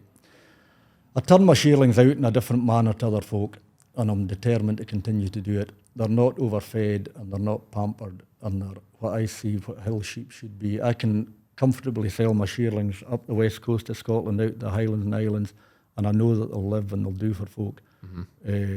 That's another gripe I've got within the breed, and it really annoys me that the way that a lot of tups are fed all summer from the time they get turned out the shed in the spring of the year, and they're fed morning and night all summer. To me, it's disgraceful. And I speak to friends. Fortunately, I've got friends I can speak to about this, and they disagree with me, and they do it their way, and I do it my way. But a friend told me recently that you need to get your tups in bigger form if you're going to sell them. And I said, well, if I need to get them in bigger form to sell them, I'll give up trying to sell them, because it just goes against my grain. A hill sheep shouldn't be fed all summer. And if you need to feed a hill sheep all summer, considering a lot of these tups are running on arable ground, if you're needing to run them on arable ground and feed them all summer to get them to the size for your customers to buy them, I would say there's a problem there. That's not the answer. It's a difficult one, that, because I think Cheviots would be fairly. I never actually asked the boys this, but I would say the Cheviots at Lockerbie certainly would be fairly well fed before the sale. You know, Cammy, are they not? The experience I have of Cheviot, I've got shearling Cheviots running a bit of ground just now. I'm going to sell them as 2 shears. They're ridiculously fat, and they've never had a bite of feeding. Maybe that's. But I'm just looking how fat they are, thinking they must be fed. No, they will be fed. Oh, they'll have but maybe just a bite before the sale. Exactly. Yeah. And I'm purposely turning out 2 shears for that reason, to see how they'll come through. You're saying that they Cheviot ewes are just rolling fat, and you're probably right. Actually, probably just a polish before the sale. My Cheviot ewes get no feeding. They get blocks, and that's it. Yeah, no, same. We don't feed them. They keep their fettle. One of the reasons I was into Cheviots was they remind me of what a blackie used to be in the shape. They're thick set, they've got a deep rib, they're broad at the back, and they're seriously good in their legs. And that's what blackie tups used to be like, blackie ewes used to be like. And to me now, trying to find a blackie tup that's good in his legs and a good shoulder, it's not asking a lot, but they're not that easy to find. Well, interestingly, you might like this, you might not. I think I've mentioned this in the podcast previously, but it's apt in this conversation. Folk often ask me what my favourite breed of sheep is. Yep. And do you know, actually, the best breed of sheep I've ever seen is the Icelandic ewe in Iceland. Okay. Not the ones we have here. Yep. The ones up there. They've been performance recording for 30 years. And interesting, and those boys, because they're in slatted sheds, no concentrate feed, they're in slatted sheds in the winter. So because they have limited space, they only keep the top third they use every year. The rest goes Every Icelandic person eats on average 1.8 lambs a year, I think. So it's the largest lamb-eating country in the world per head of population. It's lamb, then it's horse is the next meat in Iceland. Yeah. Not many suckler cows there because of how hard it is. But anyway, you look in the shed. We were over shearing them for a winter shear into the shed. Everyone's the exact same. Arses like Beltex, like the Jiggets, unbelievable. They scan at 200%. Wow. Like horn sheep, still a horn sheep, still a beautiful big coat on it, a woolly coat and hill. They have got the advantage that their soil is extremely rich in cobalt and mineral. Can they go into these beautiful mountains that are volcanic and the sheep thrive like mad? But they are so strict there that there's certain regions you can't move sheep between. So they will use AI there, but only because of animal health. Okay. Yep. So because Medavisna comes from Iceland. That's an Icelandic word. I didn't know that. No. So they had a massive cull to get rid of Medavisna, and they just tightened everything. Right. So like Ayrshire, you can't move a sheep from Ayrshire to Lanarkshire. Goodness. If they're different. It's almost like TB here. You have a TB zone 1 and it's like that over there with animal health. If you're in the same zones, it's okay, but if you're not, you can't move then it. You can't, so they will use AI, but only for that. That is what they say. It's only for that benefit. And they're just what a level. And that they'll record the distance because it's a hill sheep. Yep. They'll record the distance. Let me get this right. They record the distance from its knee to its foot, and it's something to do with how good they are on the hill. I don't know. The detail they record is insane, but they'll record that. I'm presuming a shorter leg is rather than a longer leg. Yes, it must be better on certainly the front legs for moving up the hill, I'm guessing. I know, weird and over the top, but it's just an example of how serious they take it. Yep. And I just thought that's an example of, there's a hill breed that many of us would look down on here. Yep, absolutely. And other things, you can't get the genetics out of Iceland, so it's part of the reason why the Icelandic breed is the way it is here. But we would look down on it here, but go to Iceland. Yeah. And I really think like Blackie societies and Cheviot societies should maybe take a wee trip and just see what they're doing, because it is impressive. But that said, we've talked about the Blackies and the Cheviots. What about these Jacobs? Is that just a bit of fun? Jacobs, a bit of fun, exactly. Something for the kids is what started off, and then I liked them so much the kids hardly get a looking at them. But that's not true. The kids have got their own ones now. But no, I just thought they were a pretty cool, especially the 4-horn ones are a pretty cool looking sheep. I do remember years ago as a teenager opening the Scottish Farmer and looking at one that won the Royal Highland Show and being like, wow, a tup, it was some looking tup. And I said to my father, look at Jacob, for some tup that. And he looked at it and he said, I don't think Jacob knew much about sheep. But it's funny that there are breed picture reference to in the book of Genesis in the Bible. In the Bible, yeah. And that's originated from the Middle East. And my father was very well versed in the Bible, I must say. And he knew Jacob was a very clever breeder. He got a bad deal from his uncle. And it was Jacob that was sacrificed, was it? Or what was what's the story? That's what you're talking about. Did he get sacrificed? No, Isaac and Jacob. He was going to be sacrificed until the ram was found in the thickets, and he was the sacrifice that was given. Okay, so the ram was the sacrifice, but because there was going to be God was testing Abraham and his faith, on testing his faith to see if he would go through with this, and he was going to go through with it. Then, well, as he lifted the knife, God spoke to him and said, "There is a sacrifice there, the sacrificial lamb." He loved a practical joke, God. Like, geez, that's taking it a bit far, is it not? Well, I don't know. I say my three passions in life are my faith, my family, and my farming. In that order? In that order. Yeah, that's the same. Charlie Kirk, that's what he said as well. Really? Yeah, that was his slogan, was it faith, God, family, country was his. Okay. What was your last one? Faith, family, and farming. Farming, right, okay, that's good, yeah. So he was God, family, and country, obviously America. Well, my faith is very much based on my relationship I have with God, and I learned that from my father. Yeah. Do you go to church every Sunday? I was dragged to church and I hated it. Right. I hated it. But you still have faith? Well, when I was dragged to church, I had no faith. I hated everything about it, and I never found my faith until through my brother's death. Actually, it's my brother that introduced me to his beliefs. It was when you're told by your brother who's dying not to pray that God will sort him, but that God's will be done in his life. It gives you something to chew over. And he actually told me that he believed that God would heal him because he had lots of folk to tell about how great God was. And then when my brother died, I was like, aye. And I never, when my brother said to me to pray that God's will be done, not that I'll be healed, but that God's will, any prayer I had was that God would heal him.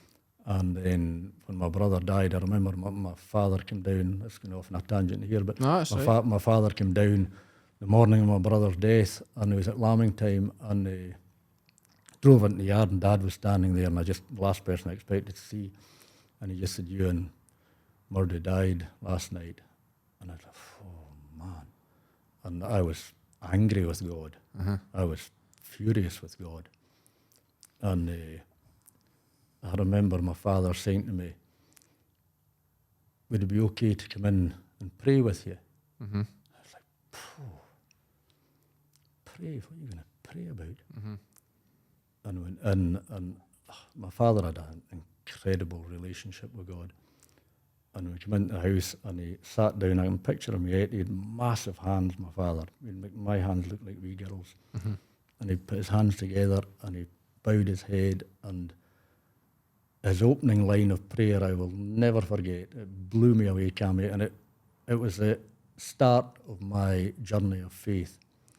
He bowed his head and he said, "Dear loving Heavenly Father, thank you for giving me a son like Murdo, and thank you for taking him away when I asked." And I was just, how do you get your head round that one? And, you know, and my father... He means to end his suffering. When you say take him away when asked, he's meaning to end his suffering. Cammy, my brother, he was in horrendous suffering. He was in a wheelchair. He was blind at the end. He was in morphine until he couldn't take any more morphine. I used to go up and visit him, and my father would spoon feed him soup, and it would go dribble down his beard, and my father would wipe it off with a napkin and continue to spoon feed him soup. And it came to a point where Murdo was in terrible agony and the morphine wasn't working. The doctor had been that day and given him all the morphine he could, and said to Mum and Dad, "Look, his heart's strong, his pulse is strong, everything's strong. The end's not that close," kind of thing. And Dad said to me when he explained his prayer to me, because I couldn't get my head around that, he said to me, "Ewan, I went through to my bedroom, and I knelt by my bed, and I cried out to God, and I said, 'I can't take any more. I have done all I can. Please take Murdo now.'" And he said 2 hours later, he slipped away. And he said, "Then I thank God for taking him." And when I arrived up at the home for the funeral, this is all getting rather... But a lot of folk can relate to this, mate, honestly. Well, A lot of when folk I listening arrived up can at the relate. home to the funeral, my father came out of the house and he was wearing his McMillan tartan jacket and a bright coloured shirt, and I had gone and got my funeral suit with the black suit and the black tie. And he goes, "Ewan," he goes, "we're not mourning today. We're giving thanks that Murdo's gone to be with the Lord." He goes, "We're not mourning today." And I witnessed my father before. I witnessed it on the graveside of his grandson. I witnessed him at the graveside of his son, and I witnessed him at the graveside of his daughter, one of my sisters. And he never, ever did I see that man shed a tear. And the only time I ever saw my father shed a tear, when he was telling folk about Jesus. Is that right? And the emotion of him. There'd be tears running down his cheeks, and he was telling folk that they had to know Jesus. And that's the only... And I remember as a kid being embarrassed about my dad crying. And then as an older person, being so impressed by the strength that man had. But, I mean, it's clearly a strength of his faith, though, in those situations that he's taken strength from his faith. Like Absolutely. And when it's then when he talks about his relationship with God, that's obviously where the emotions coming out, because that is what's keeping him from crying. 100%. 100%. Yeah. No, I'll tell you a funny wee story, and this is something that, as a kid, I could never quite get my head. Do you believe in miracles? I believe there has been miracles. I wouldn't say I believe in miracles. You don't believe in miracles? I believe unbelievable things have happened, but yeah, on you go. Just a question, do you believe in miracles? My father came home one night, family sitting around the table, and he goes to the guys, he goes, I have to tell you something today. He goes, this was amazing what happened today. And he had his dog with him. He was out gathering the hill. Dawn, father loved his dogs. They lived in the house. They would lie up in his lap at night. He says, Dawn, I was gathering with Dawn today, and there was sheep through a fence, and I put them through the fence out in the hill, and he went and brought the sheep back through, and the sheep came through the bit where they knew where they could go, and the dog carried on too wide and went slipped underneath the fence into a fox snare. The snare got him around his neck, a locking snare, and by the time Dad got to him, the dog was, these locking snares, they get tighter and tighter. They're not allowed now, they're illegal. Yeah. Released. But they ratchet up. Ratchet up and tighter and tighter and tighter. And by the time he got to him, he said the tongue was hanging out his mouth and his eyes were out like golf balls, and he couldn't breathe. His tongue had gone blue, he said. And he tried muckle big fingers, and he tried to unslacken this fox snare. Couldn't get it slackened. And he trying, and the dog was dying in front of him. And he was down his knees, and he just cried out, God, please help. Cammy, that snare opened. Mm-hmm. He wasn't actually holding the snare, and the snare opened. And he came home and he told us, our family, that. He goes, this is a miracle that happened today. And see, as a kid listening to that, and knowing your father is no bullshitter, mm-hmm. and knowing the relationship your father has with God.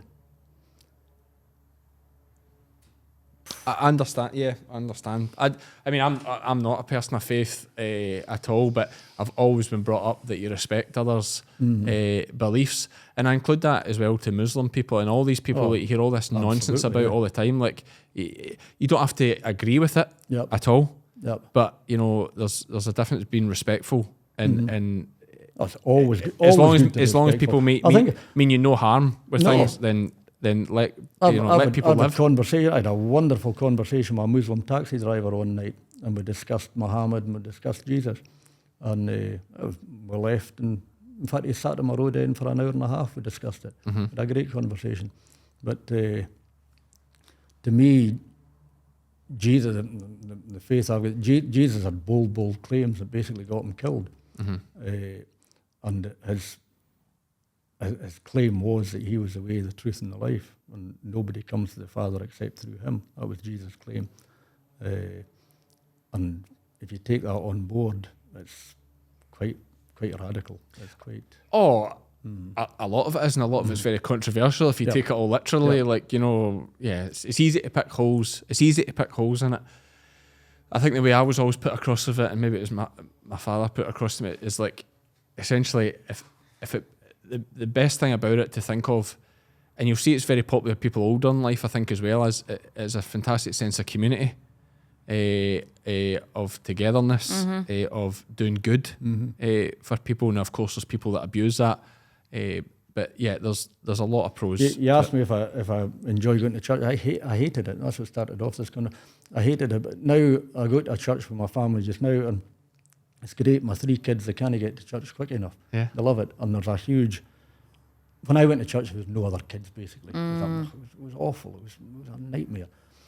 But my kids are going to church now, and they're falling in with their pals that are there and that. Yeah. And they love it. They absolutely love it. It's a super wee church. Is that just Church of Scotland, or what's that? It's not actually. I was brought up in the Church of Scotland. It's under the banner of Baptist Church, but it's kind of...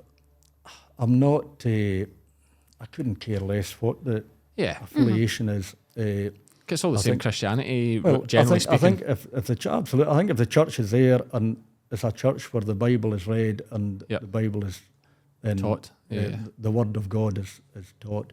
Do you work a Sunday? Lambing time, yes, I have to, obviously. Yep. But Sunday is the day where I really try and involve myself with the family and the kids and church. But there are exceptions to that, and I think I've got a responsibility at lambing time that I don't go to church. When I go out and I tend my flock, I try to be the good shepherd. Yes. And I think it's appropriate to do that. But a lot of the rest of the year, I make every effort to spend my time with the family on Sunday. Do that. And, you don't have any... did you go to church or anything, Iona? No, my brother and sisters went to church, but they must Kirk? have... Yeah. There's a big church right... They went to Sunday school. Is a big church right at the bottom of Davy Cooper's Road, is it? Aye. Oh, I don't think they went for very long though. But they used to. Yeah, okay. But I've been christened. There's time. Are you been christened? There's time yet for Are you to been go to christened? church, though. Is it christened or was baptised that same Aye, thing? we see that's interesting in the Baptist church, because I was brought up I was christened as a kid. Aye. But in the Baptist church, they believe that, and I absolutely agree, if you're making a commitment to God and you can be baptised as any age, as a kid. Yes. We were actually went to a different church a couple of weeks ago because my wife's best friend, one of her boys was getting baptised, and they actually had a pool slightly bigger than this table in the church, and her wee fellow of whatever he'll be 12-year-old or something, got baptised. There was actually six of them got baptised that day, 5 kids and an older guy from Hong Kong. Okay. And they all gave a wee bit testimony beforehand Aye. about what this meant to them, and he had an amazing story, the guy from Hong Kong. Aye. Yeah, I'm sure. Listen, fantastic. Another interesting part of Well, there you go. Ewen McMillan. You didn't expect to get that today. No, did you? although I know it is very big in the West Coast. Religion is, Aye, Western Isles and religion. West I Coast, would like, never classify myself as religious. having faith. Having faith. Yeah, Never. but In fact, I think religion can be blinding of the truth. yeah, That's my I just Got faith. I growing up, I wouldn't say religion's big where we are here in Ayrshire at all, but or faith as such and church going. But I just always remember the first kind of experience I had of it is I went to the Western Isles and we were doing some shearing and there was one of the chaps couldn't come with us that day because it was a Sunday. Aye. And then all the shops were shut because it was a Sunday, and that was me like. Yep. I suppose in my mind I thought that was a bit of an old... I know Western Isles has fantastic tradition and maybe is a bit old-fashioned to its credit. I love that. I just thought, wow, look, I'd never... Aye. But see, because I'm in the bubble here of the city and I I suppose know, modern... I know. Everything's open on a Sunday, there's none of that. Yeah, But I thought totally. that's fascinating. That still is the way of it. And quite nice. I Yeah. suppose it's all family and church and all Yeah, there's together. that one day a week. I see the pros of it as well. Yeah. But moving on from the faith stuff, I'm conscious of our time. We're getting I well know. on here. I'm a terrible blather. But it's so great. I think folk will You love can sit- edit a lot out. No, I think they'll all love sitting listening to you. It would better touch on the Highland Cattle Oh, I James, because you do well in the Highland Cattle. I- Oban's a big place for Aye. Highland Cattle, is it? Oban's the only place for Highland. The only place. Well, I mean that literally. There's Oh, a yes, fact. right. There's a fact. The only pedigree sale for Highland cattle in the British Isles is Oban. Right, okay. October and February. Now, you won't be the biggest Highland Cattle breeder we've had on. Oh, James, no. The biggest we've had on will be Neil and Janet. Highland aye. Coos and Ewes. Highland Coos and Kitchen Coos and Kitchen Ewes. I think they've maybe bought a world record heifer at one time. Or it went to America and they were underbidders or something. There's a great story. They've certainly bought some deer heifers. That's right. Yep. But what about yourself? You sell bulls or what's your thing? I have done. It's a fickle trade selling a Highland bull. There's not many need to get sold in a year. They live that blooming long. That, Right. the new blood is. We've been successful. When I say we, I credit all my success to the boy that helps me, Dexter Logan. Dexter, yep. Because without him, I wouldn't have a clue what I'm doing. Yep. I will pull up Stephen Hunter now, though, for something he said in a podcast. Okay. He said that he didn't believe I was hands-on with the Highland Cattle that Dexter did everything. Oh, right. I've actually spoken to Stephen off the podcast, but just to get my name Just out to clarify. there. yeah. It's one of the jobs I absolutely love, is the preparation of the cattle for sale. I love it, and I can get lost for hours doing it. Yep. And Dexter will initially help me with the initial halter training because they can be quite Cantankerous. Aye. But once they're used to the halter now, I'll spend time washing them and brushing them and sorting their horns and whatnot. And I love it. It's something that if you didn't love it, you wouldn't be bothered doing it. Yeah. But so just put Stevie Hunter right. I do have hands on. There we go. Cattle. But I make use of Dexter, and I think it'd be crazy not to. When it comes to showing them at Oban, well, for one, I'm at church on the Sunday because it's Sunday that's done. Okay. But how crazy would it be not to make use of one of the best guys in the job? And he goes there and he treat himself and his wife Kaz. They treat those cattle like their own. Yep. They show them to perfection, and my goodness, have we reaped the benefits with trophies and high prices and all the rest of it. Well, he's the current Highland Show champion, was he not? Did he win the? That's a bull that we share. Oh, so you ever sharing that Highland Show champion? I went to Oban a few years ago to purposely buy a bull from Tom Nelson at Glengorum, because I'd been over in the summertime and seen a young bull and I really liked him. And I came back and said to Dexter about this bull at Glengorum, and we're both looking for a bull. And I said, I've seen a super bull, and he looked at the pedigree and that could be the job. And went up to Oban, and I arrived up on the Sunday afternoon, and Dexter says to me, "Oh, aye, Tom's bull's a good bull, but come and see this bull, Willie McLean's bull."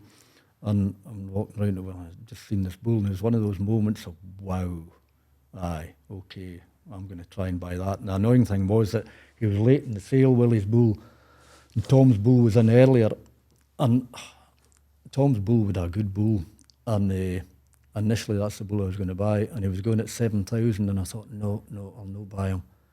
And I held off, and then the rumour was that Balmoral was interested in Willie's bull. Is this Balmoral Estate or The what's Queen. Yeah. Because the Royal Household has a fold of Highland Cattle, is that right? Yeah. Yes. Well, Yeah. they're not now to the same extent, but their stocksman was there to buy it, and I was up against Her Majesty. Fortunately, Doherty put it to 9,000 and thought he was spending enough, and I managed to get the final bid in at 10. And that bull was reserve champion at the Highland Show last year, and Dexter said to me, I would like to take him back again this year because I think he's a fully better bull, slow maturing. Yep. Back to the old story. I would like to give him one more crack at the whip because I think he's a better bull this year. He's 6-year-old, because this is him in his prime. The trouble with showing a bull like that is that you can't use him in your cows leading up in the March, April period, because he lose too much condition. Of course, He needs to be pampered. Yes. Yep. So I had to go and buy another bull to stop gap. I was fortunate to buy a very good bull, an old bull at cheap money. So he went to the Highland this year, and he did what Dexter hoped he would do and got champion. Amazing. And good on them. I was delighted for Caroline and Dexter. They put so much effort into it. And it's going to be a great selling point for these calves when they come through. There's a wee story about when I was at Oban. I came back that night and I bought the bull for 10,000. I've got a friend in Ireland, he's a good storyteller, and I like to try and match him with the stories. And he phoned me when I was coming the way back down the road from Oban. He knew I'd been at Oban. And he said to me, what did you get the day? Did you buy a bull the day? And I said, I did. I said, I bought a bull. I said, it wasn't easy though, John. I said, you knew who was bidding against me. And he goes, who was bidding against you? And I kind of developed the story a wee bit. I said, it was Prince Charles. He was prince at the time, our king. Aye. I said, Prince Charles was there. And I said, he just stood up in front of me and started bidding. And I stood up behind him and I said to myself, I'm no sitting down till I've got this bull. Aye, I like it. Oh, John loved That's that the story you should have told us. Yeah. We would have laughed up. Well, we could edit it, couldn't we? Aye. It's like, I'll put a picture of Prince Charles bidding and it'll look great. AI can do anything. We'll have Prince Charles at Oban. It'll look great. I might throw him in buying a blackie tup and all just for the crack. No, but that was one of those times where you see something, you go for it, and the stock off that bull. I've got 2 heifers going in February. I've sold numerous prize winners off them up at Oban. Numerous prize winners. How many cows have you got? 20 cows, Yeah. and there'll be about 60 odd head because I keep a lot of bullocks on. And Yeah. Are Highland bulls sold at 2-year-old or 1-year-old? bulls are sold 2 and 3 year old. Right. The heifers are sold at 1, 2, and 3 or in calf. They don't go to the bull till 3 year old. Yeah, that'll be like a lot of those. But I've got 2 3-year-old heifers due to go to Oban in February, and they are, if anyone's listening, looking for a good heifer, Yeah. they are good. In fact, Dexter's telling me you're daft to sell them. Don't sell them.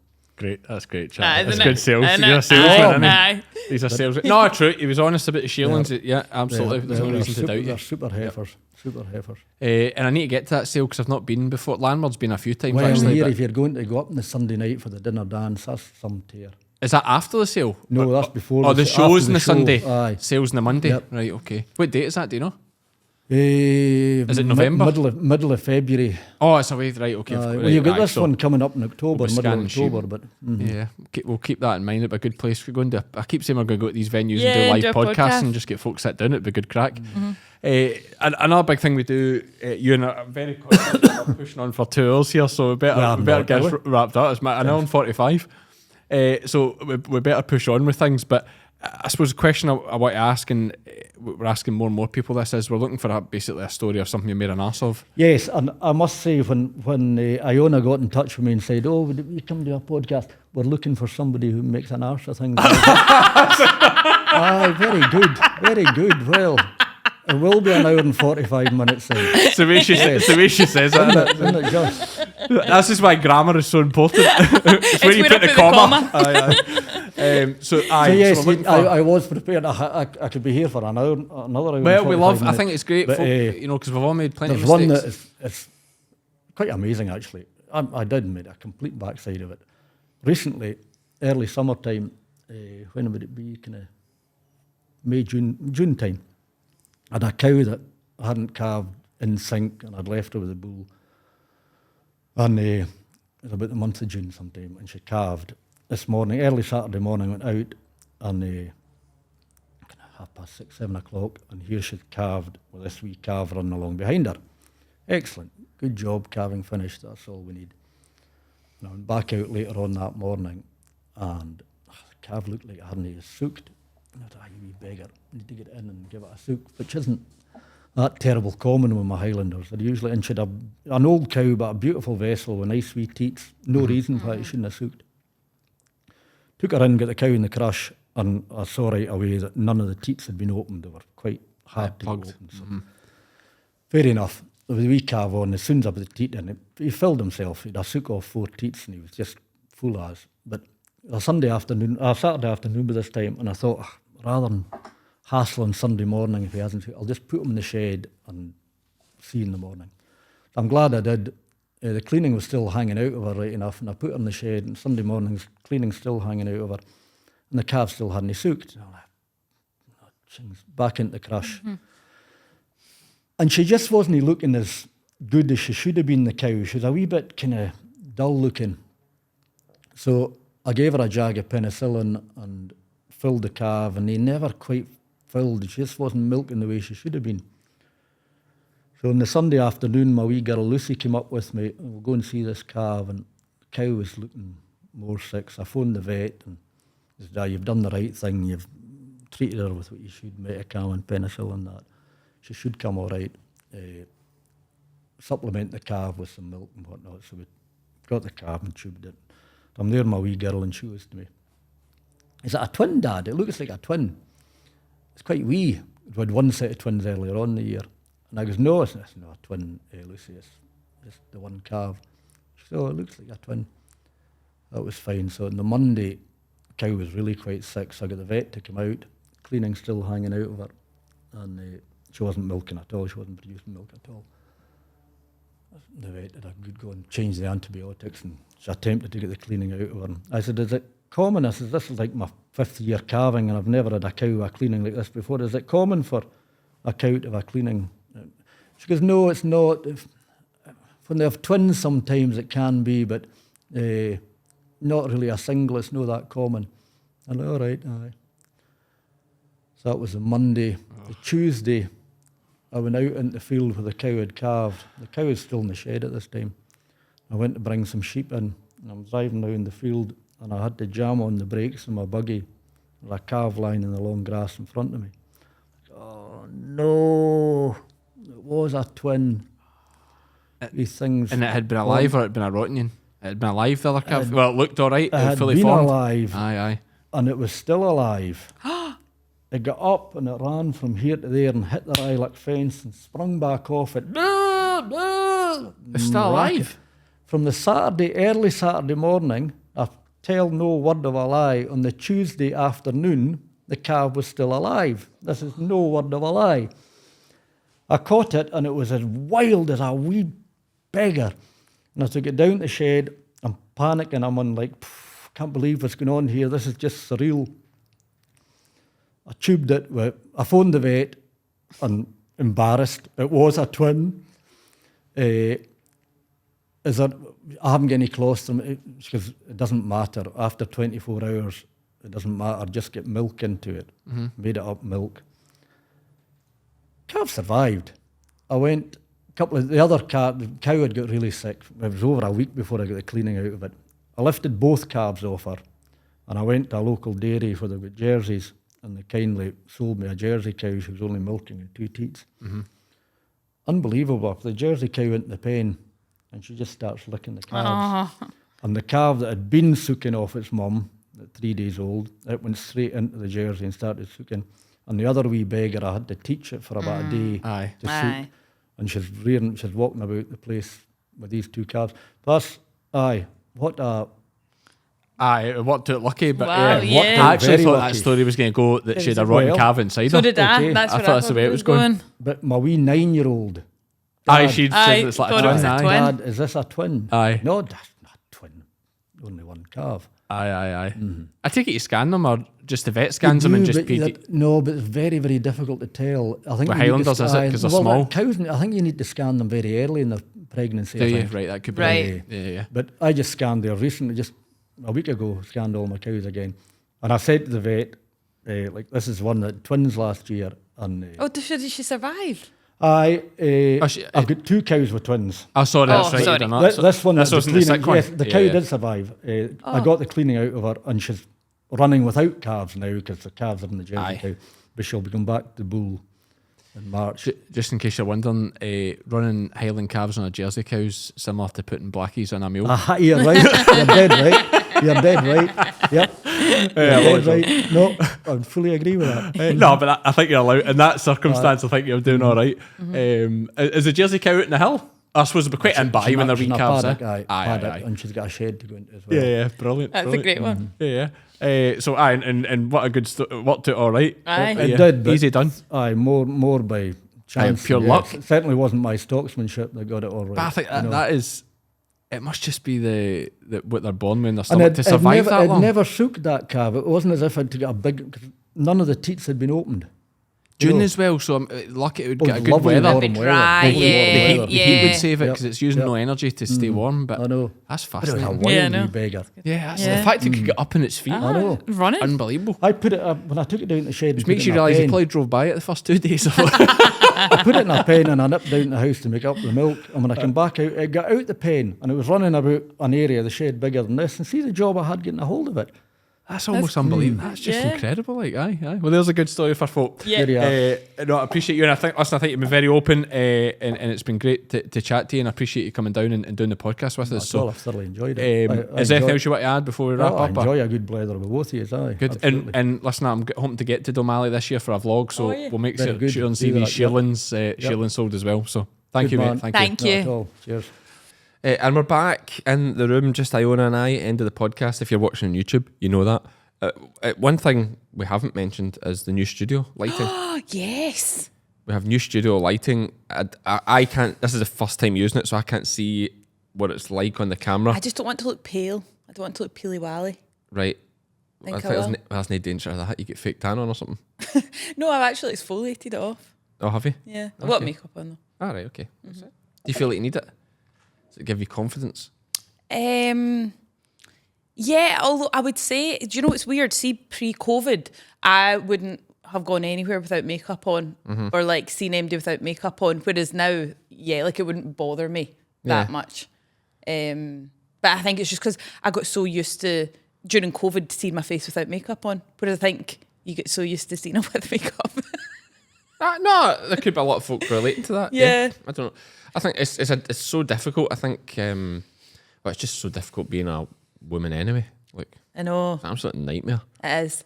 I think, see, if I had an outside job and I constantly had a glow on my face, like I caught the sun, then I wouldn't be as prone to wear makeup. Whereas I'm very, very pale naturally. Pili-wali. Pili-wali, aye. Aye, okay. Yeah.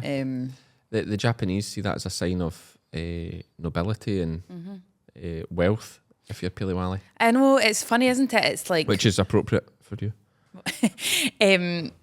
Like, because in some countries they try and bleach their skin to make it paler, and then look, in this country we do everything we can to make ourselves tanned. Yeah, true. So I suppose we better do a summary of the podcast. Yes. You didn't say too much. No. Kept you out it. Yeah. You're a bit close to the fire, I think, in terms of the blackface world. Ewan's got his opinions, absolutely. What we should have said maybe at the start of this podcast, because I don't know if anybody will still be listening now, is that this podcast was recorded. Jim Walker did an article in the Scottish Farmer that was a wee bit heated. Jim can be a bit fiery and a bit direct and a bit personal. Yeah, that one was maybe a wee bit personal, but I don't say it's always personal, but it can be a bit direct. Anyway, the timing wasn't ideal because then that came out for Jim, and then it's like we're piling on with a podcast from Ewan straight after it, talking about similar things. So it's like it's coming from all angles. And this article in the Scottish Farmer about the lymph nodes. So this was recorded before that, and the plan was we're always going to bring it out now. So we've just charged on. Ewan's absolutely entitled to his opinion, and we are always, we've made videos with your dad celebrating the blackface breed. We've had your dad on, we've had Alan on, Andy Woodburn, Derek, all these blackie men, Doogie, all these blackie men celebrating the blackie breed. It's all about balance, And Ewan, to be fair, Ewan is celebrating the blackie breed. He's just giving his opinion on. And everybody's entitled to their opinion. You don't have to agree with it, but everybody's entitled to their opinion. That's it. And this podcast is for all angles. And virtually anybody can come on here and tell their story. If you listen and you think you've actually got good arguments against some of Ewan's ideas, then drop Iona a message and come on. And I would say that's the thing, because I think I'm bad at the time. Well, you know that I'm bad at thinking on the spot, and then afterwards you might be thinking, oh, I wish I'd said that. Yeah. Which I think probably a lot of people watching will be thinking of the counter arguments and be frustrated that they're not being put on the table. But that wasn't a time for that. This was Ewan's time to say his feelings. No, if you had an argument, you could have fired it in, no bother. I'd love to watch you two argue about it. I'm just bad on the spot. But no, so that's where we are with that. So no, thanks to Ewan very much for coming down. I thought it was interesting. I thought he made interesting points that I'd never thought of, certainly. His argument about the maturer tups, giving you a better idea for what your ewe will look like, or maturer ewes. I understand what you're saying, and it does make sense. It's something I never thought of, but it's a fair point. On that note, we're already at about the 2 hour mark. We'll wrap it up there. Can you do something? Should some people say something if they're still listening? Because I would be so interested how many people have actually made it this far. This is surely our longest podcast ever. It's pretty close to that, I would say. Yeah, if you could comment